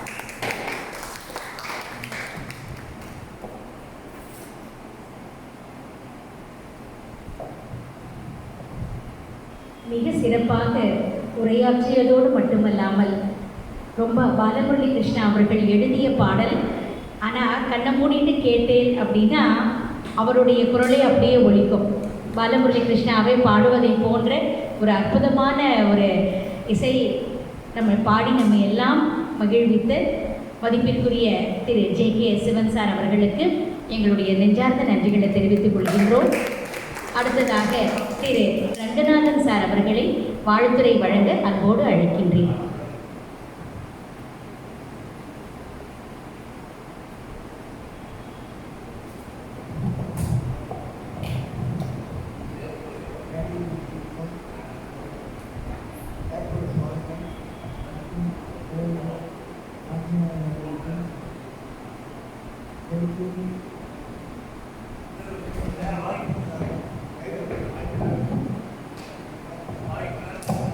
மனமார்ந்த வணக்கத்தை நன்றியும் தெரிவிக்கிறேன். புத்தகம் வெளியிடுனாக்கா எவ்வளோ கஷ்டம்னு எனக்கு தெரியும். ஏன்னா நானும் ஏற்கனவே ஒரு 4 புத்தகம் ஆனால் 50 புத்தகங்கள் எழுதிட்டுருக்காருனாக்க நினச்சி பார்க்கவே ரொம்ப இருக்கு. அது எப்படி அவளால் முடியுது? ஏன்னா ஒரு புத்தகத்தை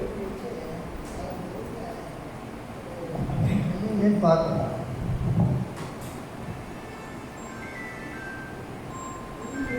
புஸ்தகம் பார்க்கலன்னா புத்தகம் முடிவு இருக்கணும். வேறு மலர் போகாதபடி இருக்க வேண்டும், குறிப்பிடாதபடி இருக்க வேண்டும், லவ் இல்லாமல் இருக்க வேண்டும். இத்தனையும் பார்க்கணும்.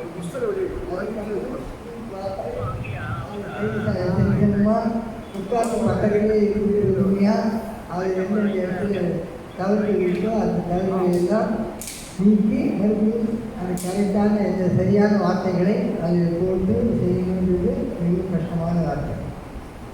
தவிர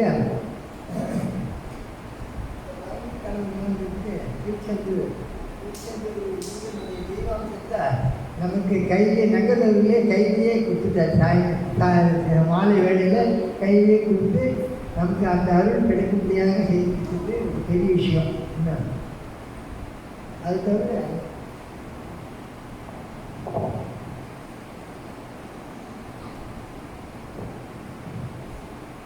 பழனி போடுறது 1000 யானைகளை வென்ற இயற்கை பற்றி பாடு. நம்ம பரணியில் பண்ணாக்க கரணி ஆளுவான்னு சொல்கிறேன். கரணியே ஆளுவது பரணி பற்றி பேசுகிறேன். அது ஒரு பெரிய விசேஷமாக பரணி பரணியால் புத்தக பாடப்பட்டு இந்த இலக்கியம் தான். களம்னாக்க 12, பதம்னாக்க 6. எனக்கு இருக்கிற பயணம் வந்து கன்ஃபர்மாக பறவைகள் தொகுதியில் உள்ளடக்கி கல்வி கலந்துக்கு பாட்டு கலைஞர் சொல்வார். எப்படி தமிழுக்கு முதல் பாடப்படும் போது ஓர், ஈரம், கொடை, கல்வி மற்றும் நாட்டின் சிறப்பு ஆகியவற்றை பள்ளி கலசம் வேலை முழுக்கும் சரிகட்டு கலைக்க வேண்டியது கண்மான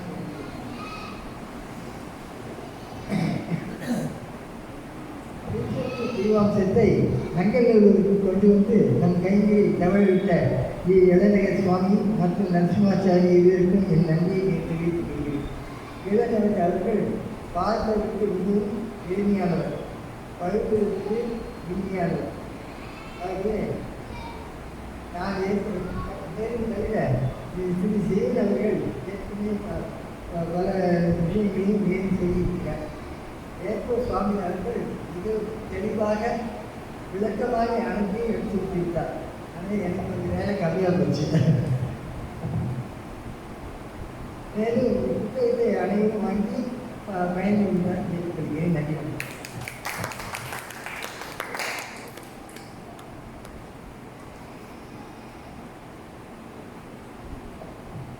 திரு ரங்கநாதன் சார் அவர்களுக்கு மனமார்ந்த நன்றிகளை தெரிவித்துக் கொள்கின்றோம். அடுத்ததாக கவிஞர்களை பாராட்டி திரு சரவணகுமார் அவர்கள் 2 வார்த்தைகள், திரு ராமமுருகன் அவர்கள் வாழ்த்துரை வழங்க அன்போடு அழைக்கின்றோம்.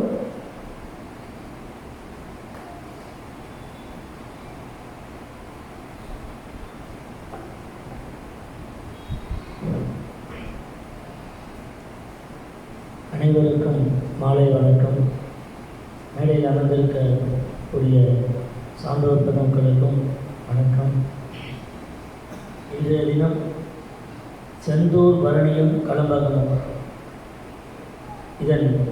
இதனை இயற்றிய நாயகர்கள் இறையரட்செல்வர் இளைஞர் காஞ்சிநாதன் மற்றும் ஆக்கூர் சேட்லூர் சிம்மக்கவி ஆர் நரசிம்ம ராகவாச்சாரியார் அவர்களை வணங்கி மகிழ்கிறேன். நம்முடைய ஐயா இளைஞர் காஞ்சிநாதன் அவர்கள் கடந்த 5 வருடங்களாக அவருடைய நட்பு கிடைத்தது. எங்களுடைய நங்கநல்லூர் வாய்ஸ் பத்திரிகை ஆரம்பித்த 2வது வாரத்திலிருந்து ஐயா அவருடைய நட்பு கிடைத்து அவருடைய வரிகள் என்றும் எங்கள் பத்திரிகையில் பிரதிபலிக்கின்றன. ஐயாவுடைய கட்டுரைகள், ஆன்மீக செய்யுள்கள், கட்டுரைகள் இவையெல்லாம் எங்களுடைய நங்கநல்லூர் வாய்ஸ் பத்திரிகையில் மிகச் சிறப்பாக வந்து எங்கள் பத்திரிகைக்கு பெருமை சேர்த்து கொண்டிருக்கின்றன. ஐயா அவர்களுடைய 30வது வெளியீடு நங்கநல்லூர் வாய்ஸின் ஆன்மீக குரல். நங்கநல்லூர் வாய்ஸ் 25 வாரங்களுடைய ஐயா அவருடைய கட்டுரைகளை எல்லாம் இணைத்து நங்கநல்லூர் வாய்ஸின் ஆன்மீக குரல் என்ற புத்தக வெளியீடு 30வது புத்தகமாக வெளியிடப்பட்டது.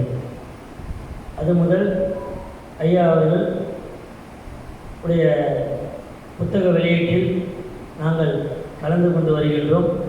நிறைய புத்தகங்கள் இதுவரை என்னென்ன புத்தகங்கள் வெளியிட்டுள்ளார்கள் என்பதை இந்த புத்தகத்திலே நிறைவிலே கொடுத்திருக்கின்றார்கள். கடைசி பக்கங்களிலே இது 53வது புத்தகமாக இது வெளிவந்திருக்கின்றன. இதில் ஐயா அவர்களுடைய ஸ்ரீ சுதர்சனாஷ்டகம் தமிழ், அதுபோன்று மகாவீர வைபவம் மற்றும் திருக்கந்தன் திருவந்தாதி இந்த பாடல்கள் எல்லாம் எப்படி ஒரு திருப்புகழை நாம் பாடினால் நமக்கு ஒரு அருள் கிட்டுமோ, அதற்கு அடுத்து வந்தது அபிராம அந்தாதி, அதற்கு அடுத்து வந்தது கந்தசஷ்டி கவசம் என்று இந்த நூற்றாண்டிலே உருவான பாடல்களாக இருக்கின்ற அந்த கந்தசஷ்டி கவசம், சண்முக கவசம் இதையெல்லாம் நாம் படித்தால் நமக்கு எப்படி திருவருள் கிட்டுமோ, அதுபோல இந்த நூற்றாண்டிலும் நாம் வாழ்ந்து கொண்டிருக்கின்ற இந்த நூற்றாண்டிலும் பல கவிஞர்கள் அறிஞர்கள் இருக்கின்றார்கள். அதிலே நமக்கு நம்முடன் கூடவே நட்பாக உள்ளவர்தான் இந்த இரட்டை புலவர்களாகிய இந்த இரு கவிஞர்களுமே. சமஸ்கிருதத்திலே படிக்க முடியாமல் இருக்கின்ற, நம்மளால் ஈஸியாக நம்ம படிக்க முடியாமல் இருக்கின்ற அந்த பாடல்களையும் சௌந்தரிய லகரி தமிழில் என்று இது போலலாம் புத்தகங்கள் எல்லாம் ஐயா அவர்கள் கொடுத்திருக்கின்றார்கள். இந்த புத்தகத்திலே ஒவ்வொரு செய்யுளிலுமே எல்லோருமே திருப்புகழ் பாடிய அருணகிரிநாதர், அபிராமி அந்தாதி பாடிய அபிராமப்பட்டர் எல்லாருமே காப்பு பாடுவார்கள், விநாயகரை துதிப்பார்கள். அதில் ஐயாவுடைய புத்தகத்திலே ஒவ்வொரு புத்தகத்திலும் ஒவ்வொரு வகையாக அந்த காப்பிலே இறைவனை வேண்டிக் கொள்வதிலே மிகச்சிறந்த வல்லவர். அதுபோல் அவருடைய புத்தகங்களுக்கு தலைப்புகளை கொடுப்பதிலும் தலை சிறந்த தலைப்பின் நாயகர் என்று சொல்லலாம்.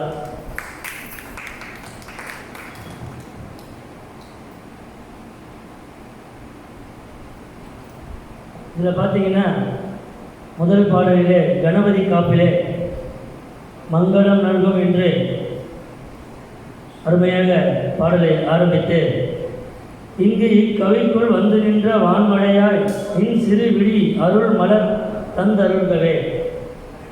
யானை, மிகப்பெரிய உருவம் கொண்ட யானை, அதுக்கு கண் மிக சிறிதாக இருக்கும். அதை சுட்டிக்காட்டி விநாயகப் பெருமானுடைய அந்த சிறு விழி அருள் மலர வேண்டும் என்று மலர தந்து அருள்கவே என்று வேண்டிக் கொள்கிறார். அடுத்த பாடலிலே முருகப்பெருமானிடம் கேட்கின்றார், கனிந்த தமிழ் கவிக்கு உரம் தருகவே அப்படி என்று கேட்டுக்கொள்கின்றார். அருமையாக உரமிட்டு அருட்செல்வத்தோடு நிறைய பாடல்களை தந்து கொண்டிருக்கின்றார். இருந்தாலும் அவர் முருகப்பெருமானிடம் இந்த கவிக்கு உரம் தருகவே என்று உரம் கேட்டு பணிவோடு இந்த பாடலை எழுதியிருக்கின்றார்கள். மற்றும் அம்மையிடம் கேட்கின்றார், சாற்றும் பக்திக்கு இலக்கணமாய் திகழ்ந்த எம் அன்னையே எமக்கு கவி கொடு என்று. கவி நிறைய கொடுத்திருக்கின்றார், மேலும் மேலும் கவி கொடு என்று இந்த புத்தகத்திலே ஒவ்வொரு பாடலிலும் ஒவ்வொரு விதமாக எழுதுவதிலே மிகச்சிறந்த வல்லவர். இந்த செய்யுளானது எப்படி ஒரு திருப்புகழ் வந்த செய்யுள், அதை பாடத்துக்கு மிக கடினம். அதை படித்தால், அதற்கு விளக்க உரை படித்தால் மட்டுமே ஒருவர் தந்து அதனை நாம் படித்தால் மட்டுமே நம்மளுக்கு மிகவும் புரியும். ஒரு சில பாடல்கள் மட்டும்தான் ஓரளவுக்கு புரியும். மற்ற பாடல்கள்லாம் விளக்கம் தந்தால் மட்டுமே புரியும். அப்போ அதுபோல் இருக்கும்போது ஐயா அவருடைய செய்யுள்கள் மிக எளிமையாக இருக்கும், புரியும்படி இருக்கும். நாம் இந்த பாடல்களெல்லாம், இந்த பக்தி பாடல்களெல்லாம் நாம் நம்முடைய அன்றாட பூஜையில் பாடினோமையானால் நமக்கு மிகச்சிறந்த பலன் தரும். நான் சில புத்தகங்களை அடிக்கடி நான் என்னுடைய பூஜையின் போது நான் பாடுவது உண்டு. அதை எல்லோரும் சேர்ந்து நீங்கள் எல்லோரும் கூட்டு பிரார்த்தனையாக ஐயா அவருடைய பாடல்கள் அனைவர் வீட்டிலும் ஒழித்து அதை கூட்டு பிரார்த்தனையாக பாடும்போது அது மிகச்சிறந்த வல்லமையாக ஒரு பாடலாக வரும் என்று நான் கேட்டுக்கொள்கின்றேன்.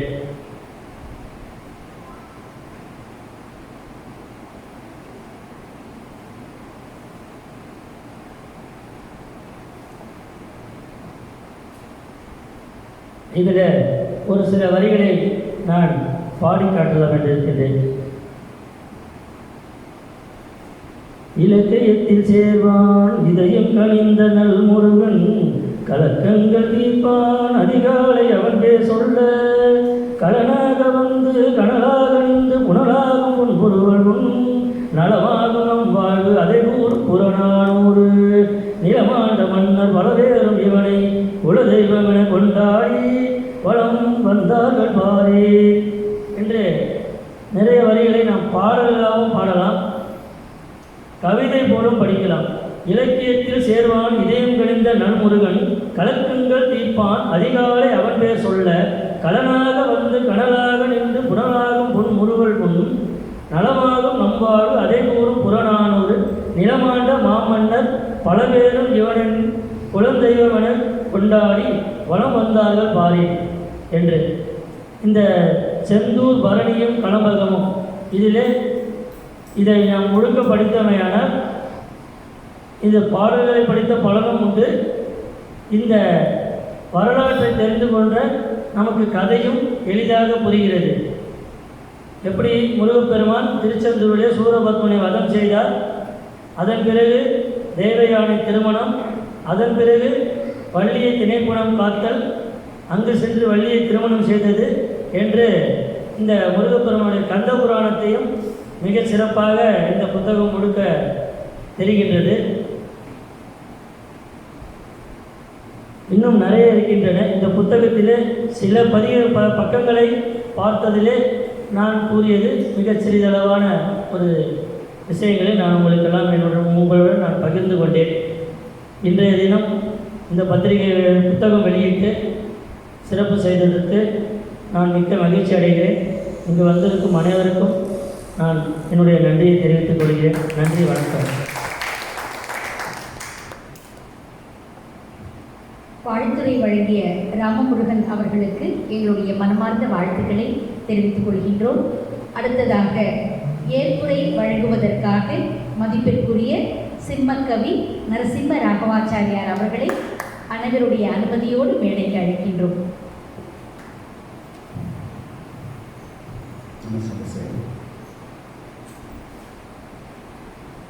ஏற்புரைன்னு சொல்லுங்க. இந்த புத்தகம் எப்படி வந்தது அப்படிங்கிறத சொல்றது ஏற்புரையாக்குன்னு நினைக்கிறேன். அதாவது நான் ஐப்பசியிலேயே முடிச்சிட்டோம். ஐப்பசி விசாகட்டும் போது அவர் கந்தனுடைய சட்டியும் போது புத்தகம் வந்து வெளியிடணும்னு ஒரு இது இருந்தது. ஆனால் அது வந்து தண்ணியிலே போச்சு. பெரியவர்கிட்ட கேட்டு அப்போ ஆகண்டா அது வரும்போது வரும் அப்படின்னு சொல்லிட்டு சரி அப்படியே விட்டுட்டோம். அதுக்கப்புறமா வந்து திடீர்னு மகாலட்சுமியுடைய அரசநாமம் வந்த அப்புறம் ஊர் புஸ்தகமாக வர ஆரம்பிச்சிட்டு இது 8 வருஷம் 8 வருஷம் முன்னாடி எழுதினேன் வந்து சுந்தரகாண்டம் இப்போ வரப்போம் நெக்ஸ்ட். சரி, இந்த புஸ்தகம் எப்படி வந்ததுன்னு சொல்லிடுறேன். எனக்கு வந்து ஆவணி மாதம் படிச்சுன்னு வச்சுக்கோங்களேன், ராத்திரி 12 மணிக்கு வெளியே போயிட்டு வரேன். நான் ரெஸ்ட் ரூம் போயிட்டு வரேன். வந்து கை காலெலாம் வந்துட்டு ரெஸ்ட் ரூம் போயிட்டு வரும்போது கலம்பகம்னு ஒரு வார்த்தை காதல கலம்பகம்ன்றது நமக்கு காதல அந்த வார்த்தை வருது அப்படின்னு சொல்லிட்டு புரியல எனக்கு. சரி, அதை அப்போ கம்மன் விட்டுட்டு இப்போ படம் தூக்கி போயிட்டேன். அடுத்த நாள் இதே மாதிரி மத்தியானம் கலம்பகம்னா சரி கலம்பகம் சொல்லிட்டு தேடுவோம் அப்படின்னு சொல்லிட்டு கூகுளில் தான் நம்ம தான் கூகுள் இருக்குது. கூகுளை தேடினா கலம்பகம்னு வருது. கலம்பகம் பார்த்து கலம்பகம் எழுதவே முடியாது அப்படின்ற மாதிரி ஒரு மைண்ட் செட்டு வர வேண்டிய ஆகிடுது. அது அப்புறமும் ஒரு உடலை சரி நம்மளால் முடியாத காரியம் இது ஏற்பட்டது இருக்குது. இல்லை, இது சாதாரணமான மனுஷ விஷயம் இல்லை. பெரிய பெரிய புலவர்கள் சேக்கிழார் மாதிரியோ இல்லாட்டி வந்து ஒட்டப்புத்தர் மாதிரியோ அப்புறமா வந்து கம்பன் மாதிரியோ வேறு யாரோ எழுதுறது நம்மளாம் சாதாரண விஷயம். நம்மளுக்கு எழுதுறதுலாம் முடியாது அப்படின்னு சொல்லிட்டு கம்பன் விட்டுட்டோம். சரி, அடுத்த நாளும் இப்போ கண்டினியூஸாக கலம்பகம் எழுதுன்னே வந்து எழுதுன்னு சொல்கிறா, ஒன்றும் புரியல. சரி, என்ன பண்ண இவருக்கு ஃபோன் பண்ணி சொன்னேன், இந்த மாதிரி கலம்பகம் எழுத சொல்கிறா சுவாமி. கலம்பகம் முடியாதுப்பா, சான்ஸே இல்லை. கலம்பகத்துக்கு வரணியும் சேர்ந்து தான் 18 உறுப்புன்னு போட்டுருக்கு. அதனால் வந்து கலம்னா 12, பக்கம்னா 6 சேர்ந்து 8. அந்த 8ல் வந்து பரணி இருக்குங்கிற மாதிரி இருக்குது. நான் ஒன்று பண்ணுறேன், பரணி எழுதுறேன், நீ கலம்பகத்தை நீங்கள் எழுதுவோம் அப்படின்னு நான் சொன்னேன். இல்லை, பரணியே கட்டம், பரணி எழுது தரணி ஆடே கிடையாது இருக்கிறார். சரி சரி சரி இஎஸ்எஸ் தான் கூப்பிடுவாங்க. இங்கே எனக்கு ஆஃபீஸ் பழக்கம். அவர்கிட்ட சொன்ன உடனே அவர் சொன்னார், இந்த மாதிரி வந்து அதெல்லாம் முடியாத காரியம், அதெல்லாம் சாத்தியமில்லாத விஷயம் தான் எனக்கு கூப்பிட்டு கம்மன் கூப்பிடு அப்படின்னு. சரி, அவங்க கம்மன் என்னன்னு அப்போ வந்து டிவியில் வந்து திடீர்னு பசங்க என்ன பண்ணிட்டு டிவி போட்டால் வந்து இது போயிடுது, கந்தனுடைய வந்து சூரபக்தனுடைய இது. அப்போ மறுபடியும் சத்தம் வருது, இது மாதிரி வந்து கலம்பகம் பரணி பாடு, கலம்பகம் எழுதுன்னு வந்தால் பரவாயில்ல, பரணி பாடுன்னு வேறு சொல்கிறேன். பரணி யாரை வச்சு பாடுங்க அப்படின்னு நான் சொல்லிட்டு இருக்கேன். மனதை எனக்கு கூட சொல்லிட்டு இருக்கேன். இதப்போ இது பாரு டிவியில் என்ன பார்த்துட்டு நீ என்ன முருகனுடைய இது போயிட்டு இருந்தது, சண்டை போயிட்டு இருந்தது, இதை வச்சு பாருங்க. ஒன்றுமே கிடையாது, நான் மனுஷாலே பார்க்கலான்னு இந்த சொற்கள் வந்து. சரி, அவர்கிட்ட சொன்னேன், இந்த மாதிரி வந்து நான் பரணி பாடுறேன் சாமி, இந்த மாதிரி வந்து உத்தரவாதத்தை யார் சொன்னால் என்னன்னு தெரியாது. உத்தரம் வாங்கிட்டு பெரியவா சொல்கிறாளா இல்லாட்டி முருகனே சொல்கிறான்னு தெரியாது அப்படின்னு சொன்னேன். சரிப்பா அப்படின்னு நீ பாட்டு பரணின்னு ஆரம்பிச்சேன்னா இந்த பாட்டு கிளம்பலாம் ஏற்பட்டதான் ரொம்ப கஷ்டமான விஷயம், என்னால் முடியாது அப்படின்னு.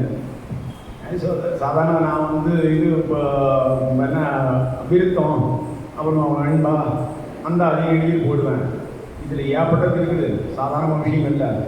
ஆரம்பித்தா அது மட்டும் போகணும், 100 எழுதணும் தெய்வத்துக்குன்னா, அதனால் வந்து இது கஷ்டம் அப்படின்னு. சரி, பரணி நான் ஆரம்பிக்கிறேன், என்ன நடக்கட்டும் அப்படின்னு சொல்லிட்டு பரணி எழுத ஆரம்பித்தாங்க.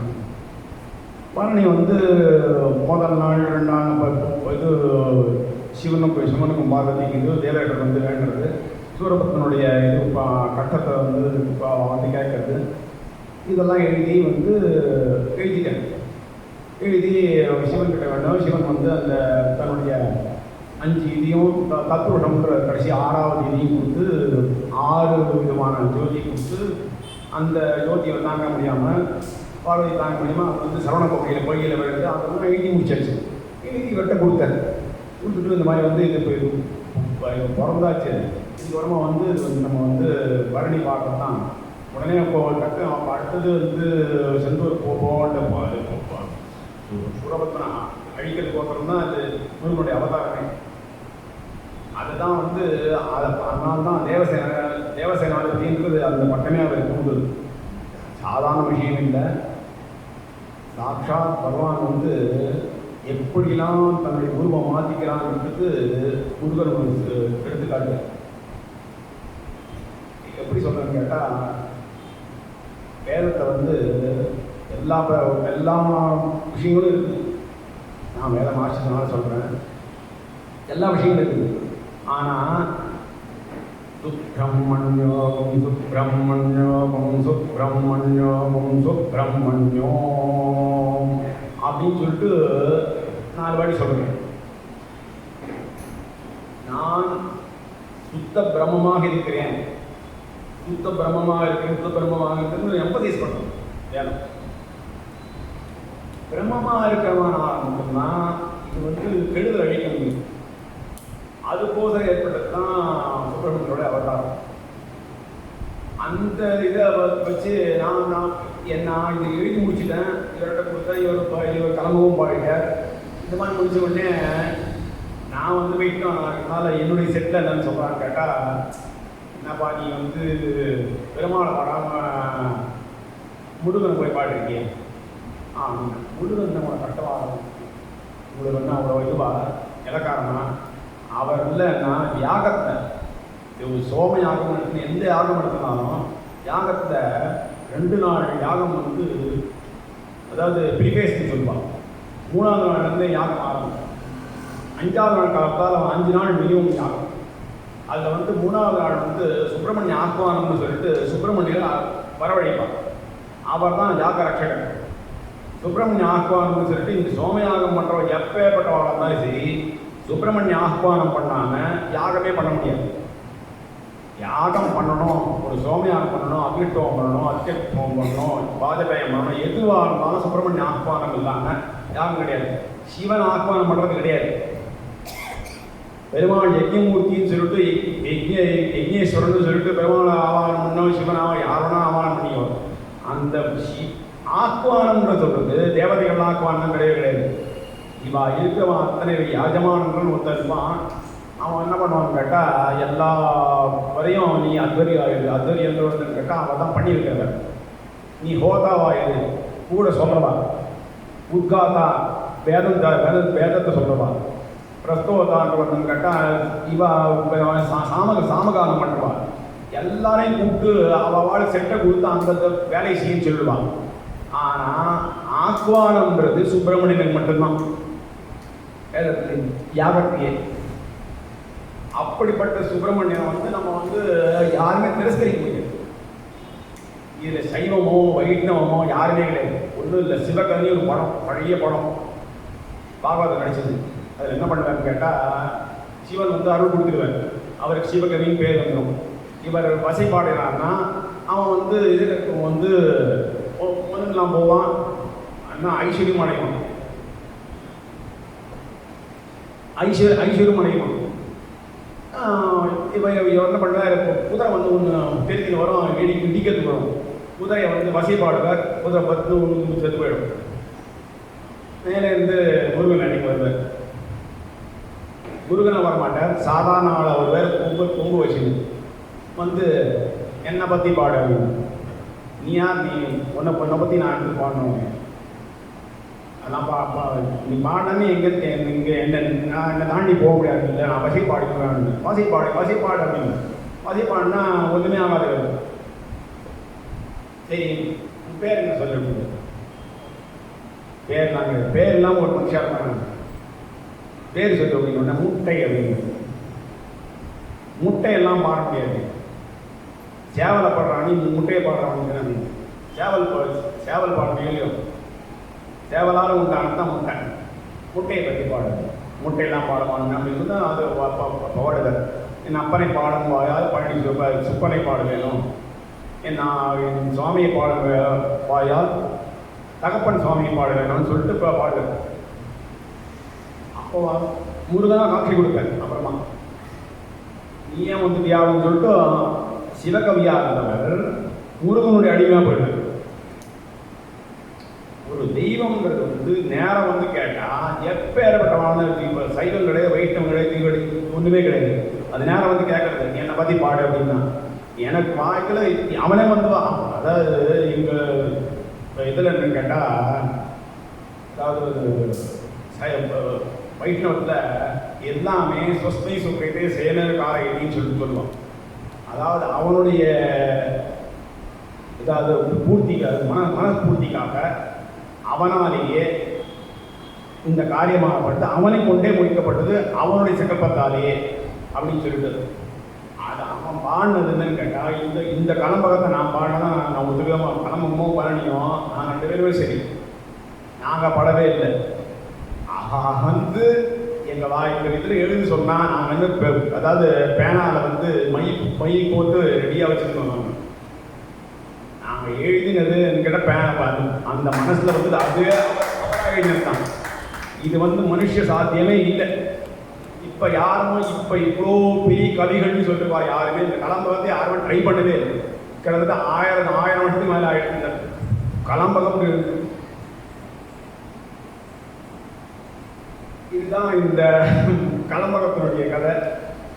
இதை வந்து சொன்ன உடனே அவர் கலம்பகம் பாடுறேன் அப்படின்னு நான் வந்து தெய்வான இதோட திருமணத்தோடு முடித்தேன் பரணியில். மேலே வந்து நம்ம இளங்கர் சுவாமி என்ன பண்ணார், நான் வந்து வள்ளிஞானத்தோட முடிச்சுக்கிறேன் அப்படின்னு சொல்லிட்டு இது பண்ணி முடித்து கலம்பகமாக கொண்டு வந்தோம். இதுக்கு வந்து கீதா மேடம் போன வந்திருந்தான். அதாவது வந்து லக்ஷ்மி சகசம் வயசுநாமம் புத்தகம் வரும்போது இதை பற்றி நான் சொன்னேன். இந்த மாதிரி வந்து கலம்பகம் எழுதியிருக்கோம், அதுக்கு வந்து ஸ்பான்சர் பண்ணி எவ்வளோ நான் கொடுத்துட்றேன், அந்த புக்கு கொண்டு வாங்க அப்படின்னு நான் சொன்னேன். அதனால் இந்த புத்தகம் அவ்வளோ சீக்கிரமாக கொடுத்து இல்லாட்டி இது எப்போ வருவது தெரியவே தெரியாது. மகாபரிவாரோட ஆகலாம் பரிபூர்ண அனுபவம் சும்மா சாதாரண விஷயமே கிடையாது. அவர் நினைச்சார் இது வந்து அவ்வளோதான். இதுக்கு அடுத்தது நான் கேட்டால் இது 1000 புஸ்தகத்தை இதுவாது 108 பேஜ் 103 போயிடுச்சு, 105 பேஜ் எல்லாம் சேர்த்து 108. இது 1000 பேஜுக்கு வர போகிறது சுந்தரகாண்டம் ரெடி ஆகிடுச்சு. அதுக்கும் ஒருத்தர் வந்து ஒரு பார்ட் ஆஃப் தி அமௌண்ட் வந்து ஸ்பான்சருக்கு ரெடியாக கொடுத்துருக்காங்க.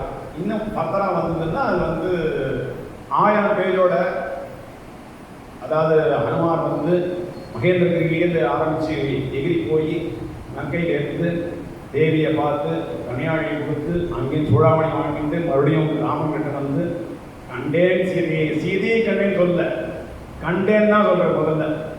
அந்த மாதிரி சொன்ன ஒரு அற்புதமான ஒரு விஷயம்தான் சுந்தரகாண்டம். அந்த சுந்தரகாண்டத்தை புஸ்தகம் வடிவில் ஏற்கனவே பண்ணியிருக்காங்க. இதில் அதை வந்து அப்படியே தமிழில் பண்ணிருக்கார். இது வந்ததுன்னா இன்னும் ரொம்ப சிறப்பாக இருக்கும், ஜனங்கள் வந்து க்ஷேமமாக இருப்பாங்க. இந்த கலம்பகத்தின் பரணியுமே ரொம்ப ஆச்சரியமான விஷயம். இந்த மாதிரி புஸ்தகங்கள் வந்து ரொம்ப அபூர்வம். யாருமே ட்ரை பண்ணால் தான் நம்ம ட்ரை பண்ணிருக்கோம். தப்புகள் இருந்ததுன்னா எங்களை சேர்ந்தது, நிறைகள் இருந்ததுன்னா அது பகவானையும் பெரியவாளையும் சேர்ந்ததுன்னு சொல்லி முடிச்சுக்கிறேன். நன்றி.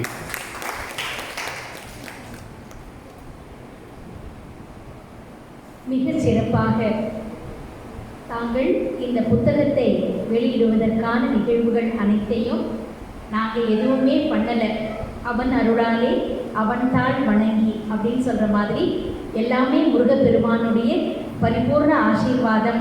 அவர் சொல்லிதான் இந்த நூலினை நாங்கள் எழுதினோம் அப்படின்னு தன்னடக்கத்தோடு மிக சிறப்பானதொரு ஏற்புரை வழங்கிய ஐயா அவர்களுக்கு மனமார்ந்த வாழ்த்துக்கள். அவர் சொன்னதைப் போல சுந்தரகாண்டம் நூல் வெளியீட்டு விழாவினை நாங்கள் அனைவரும் விரைவில் ஆவலோடு எப்பொழுது வெளியிடப் போகிறீர்கள் என்று எதிர்பார்த்து காத்து கொண்டு இருக்கிறோம்.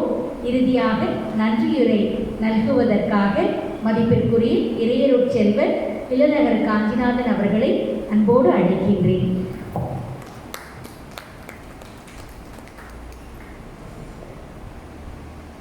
இங்கு வந்திருக்கும் அனைத்து ஆன்மீக அன்புள்ளவர்களுக்கும் என் நன்றி கலந்த வணக்கத்தை முதற்கண் தெரிவித்துக் கொள்கிறேன்.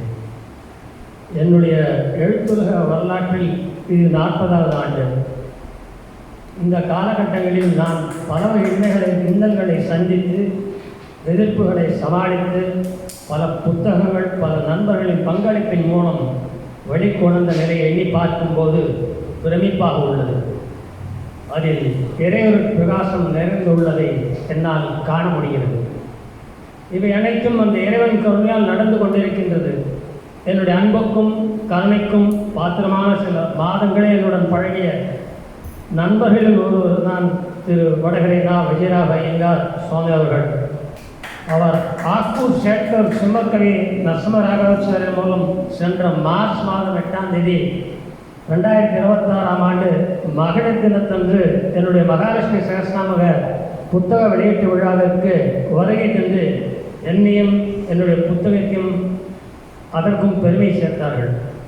அது நட்பாக மறந்து எனது அடுத்த படைப்பான செந்தூர் பரணியின் கலம்பகம் நூல் வெளியீட்டு விழாவிற்கும் தலைமை பொறுப்பேற்க சம்மதம் தெரிவித்து மிகவும் பாராட்டுக்கும் பெருமைக்கும் உரிய விஷயமாகும்.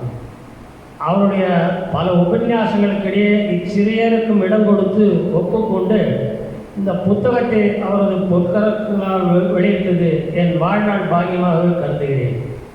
நேற்று அவர் என்னுடைய கிரகத்திற்கு எழுந்துருளி என்னுடன் சம்பாஷணை நடத்ததும் அவருடைய இந்த விஜயம் நல்ல நட்பாக மறந்து அடியனுடைய புத்தகம் அரங்கேற்றமாவது அந்த ஸ்ரீமத் ராமானுஜர் வம்சாவளியில் ராமானுஜ நூற்றாண்டாதி சாதித்த திருவரங்க தமுதனார் பரம்பரையில் வந்தவர் என்பதை எண்ணும்போது என்னுடைய ஆத்மா திருப்தி அடைகிறது.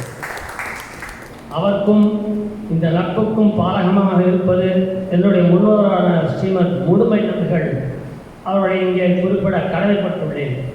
இப்படி பல மகனியர்களின் ஆசியும் ஆச்சாரிய கடாட்சமும் என்னை இந்த அளவிற்கு உயர்த்தியுள்ளது. அன்னாரின் நட்பு என்னுடைய வாழ்நாள் வரைக்கும் தொடர வேண்டும் என்று அந்த காஞ்சி பேரொருநாளையும் பெருந்தேவி தியாகரையும் பிரார்த்தனை செய்து கொள்கிறேன். அடுத்து இந்த புத்தகம் வெளிவர காரணமாக இருந்த திருமதி கீதா கணேஷ் அவர்களாக முன்வந்து இந்த படத்தை வெளிக்கொணர தனது தகுந்த பொருளுதவி செய்து இந்த அரங்கில் கட்டாயம் சொல்லியாக வேண்டும். இந்த புத்தகத்தில் ஒவ்வொரு அச்சும் அவருக்கு நன்றி தெரிவித்துக் கொண்டே இருக்கும். அன்னாரின் குடும்பமும் அவருடைய உத்தியோகமும் நல்ல முறையில் வளர்ச்சியடைய அந்த சர்வஜன் காஞ்சி மகா சுவாமி ஸ்ரீ ஸ்ரீ சந்திரசேகர சுவாமி அவர்களை பிரார்த்தனை செய்து கொண்டு அவருக்கு நன்றியை காணிக்கையாக்குகிறேன். அடுத்து மிக முக்கியமான நபர் திரு ஜே.கே. சிவன். அவருக்கு எத்தனை நன்றிகள் நவென்றாலும் இந்த உலகத்தில் பொருளே கிடையாது. நங்கநல்லூர் வாசி. அவருடைய நட்பு எனக்கு கிட்டியது நங்கநல்லூர் வாய்ஸ் நிர்வாக பொறுப்பாளர் திரு சரவணகுமார் அவர்களால் தான். சுமார் 6 வருடம் என்னோடு நட்பில் இருப்பவர். என்னுடைய எல்லா படைப்புகளையும் அவர் அலசி ஆராய்ந்து அதில் உள்ள பொருளை உணர்ச்சி பூர்வமாக எடுத்திருப்பது வல்லவர். நல்ல பாடகர், கவிதையின் ரசிகர், பல புத்தகங்கள் எழுதிய சிறப்புக்குரியவர். அவர் இங்கு வந்து என்னை கௌரவிக்கும் வகையில் சிறப்புரையாற்றியதற்கு நன்றியை தெரிவித்துக் கொள்கிறேன். திரு ரங்கநாதன் அவருடைய நட்பு எனக்கு திரு ஷாம்சுந்தர் மூலம் கிட்டியது. அவருடன் பேசிய போது அவருக்கும் என்னுடைய ஊரான இளவரருக்கும் சொந்தம் என்பது தெரிய வந்துள்ளது. இவர் இந்த நிகழ்ச்சியில் கலந்து கொண்டு சிறப்புரையாற்றுவது பெருமைக்குரிய விஷயம். இது இரட்டை புலவன் படைப்பு என்பதால் இதன் முதல் பிரதியை இரட்டை நங்கையர் வாங்குவது சால சிறப்பு என்று கருதி அந்த பொறுப்பை திருமதி அனுராதா சாமன் அவர்களுக்கும் அவரால் அறிமுகம் செய்யப்பட்ட திருமதி கீதா கணேஷ் அவர்களுக்கும் வழங்கியதை எந்த ஒரு மறுப்பும் தெரிவிக்காமல் மனமும் ஏற்றுக்கொண்டதற்கு என் மனங்கணிந்த நன்றியை அவர்களுக்கு தெரிவித்துக் கொள்கிறேன். இருப்பினும் சில தவிர்க்க முடியாத காரணங்களால் அந்த நபர் திருமதி கீதா கணேஷ் அவர்கள் இன்று பங்கு கொள்ள இயலாமை குறித்து என்னுடன் அலைபேசியில் வருத்தம் தெரிவித்துக் கொண்டார். அன்னாரின் அபிலாஷைகள் அனைத்தும் பூர்த்தியாக அந்த காஞ்சி மகா சுவாமி துணை புரிவாராக. ஒரு நிகழ்ச்சி துவங்க வேண்டும் என்றால் அது இறை அன்புடன் துவங்குவது நம்முடைய சம்பிரதாயம். அந்த வகையில் இந்த நிகழ்ச்சியில் இறைவணக்கம் பாடி துவங்கிவிட்ட ஸ்ரீ ஆர் வினோதி அவர்களுக்கும் அவருக்கு உதவியாக இருந்த அருட்கண் நீட்டி அவருடைய தந்தையார் ரகுநாதன் அவர்களுக்கும் என் நன்றியையும் வாழ்க்கையும் தெரிவித்துக் கொள்கிறேன். ஒரு மேடை நிகழ்ச்சி தொய்வால் நடக்க வேண்டும் என்றால் ஒரு தொகுப்பாளர் அவசியம் தேவை. வந்தவர்கள் இன்னார் என்று அறிமுகம் செய்து வைத்து அவர்களை பணிவோடு மேடைக்கு வருக என்று அழைத்து பாங்கு திருமதி சுபா ரவிசங்கர் அவர்களே சாரும். அவருக்கும் அவருடைய குடும்பத்தாருக்கும் என் நன்றி. என்னதான் அரங்கம் நிறைந்திருந்தாலும் அதை வெளிக்கொணர ஒரு ஊடகம் தேவைப்படுகிறது. அந்த வகையில் எனக்கு பக்கபலமாக இருக்கும் 2 அச்சு ஊடகங்களுக்கு என்னோட நன்றியை தெரிவித்துக் கொள்கிறேன். ஒன்று நங்கநல்லூர் வாய்ஸ் திரு சரவணகுமார் அவர்கள், மற்றொன்று நைபர் ஸ்பீக் திரு ராமன் முருகன் அவர்கள். இவர்கள் இருவருக்கும் என் நன்றியை தெரிவித்துக் கொள்கிறேன். இவர்களது பணி அளப்பரியது. இந்த புத்தகம் எழுத தூண்டிய சிம்மக்கவி திரு நரசிம்மராவாச்சாரியம் அவர்களுக்கு நன்றி. அவர் முதலில் பரணி பாடி முடித்துவிட்டு என்னை கலம்பகம் பாட சொன்னார். கலம்பகம் என்பது அத்தனை எளிதில் பாடுவதற்கு எளிதல்ல. முருகப்பெருமானாகிய சுவாமிநாதனரோடும் காஞ்சி மகானாகிய அந்த சுவாமிநாதனரோடும் எனக்கு துணை நின்றதை இங்கே நன்றியுடன் தெரிவித்துக் கொள்கிறேன். எனக்கு பக்கபலமாக இருந்து உதவி பொருந்து என் மகன் சுதர்சன் அவர்களுக்கும் என்று நன்றியை தெரிவித்துக் கொள்கிறேன். இதை புத்தக வழியில் அச்சிட்டு குறித்த நேரத்தில் இன்னலத்திற்கு கொண்டு வந்து சேர்த்த திரு ராமசாமி அவர்களுக்கும் அவருடைய அச்சகம் BRS பிரிண்டர்ஸ் அவர்களுக்கும் என்னுடைய நன்றி. நிகழ்ச்சி அரங்கத்தில் உறுதியாக இருந்து செயல்பட்ட திரு பிரகாஷ் அவர்களுக்கும் என் நன்றி. அரங்கம் தந்த திரு கணேஷ் அவர்களுக்கும் அதில் பணிபுரியும் திரு சரஸ்வதி அவர்களுக்கும் நன்றி கூறி என் நன்றி உரையை நிறைவு செய்கிறேன். நன்றி, வணக்கம். வாழ்க தமிழகம், வாழ்க பாரதம்.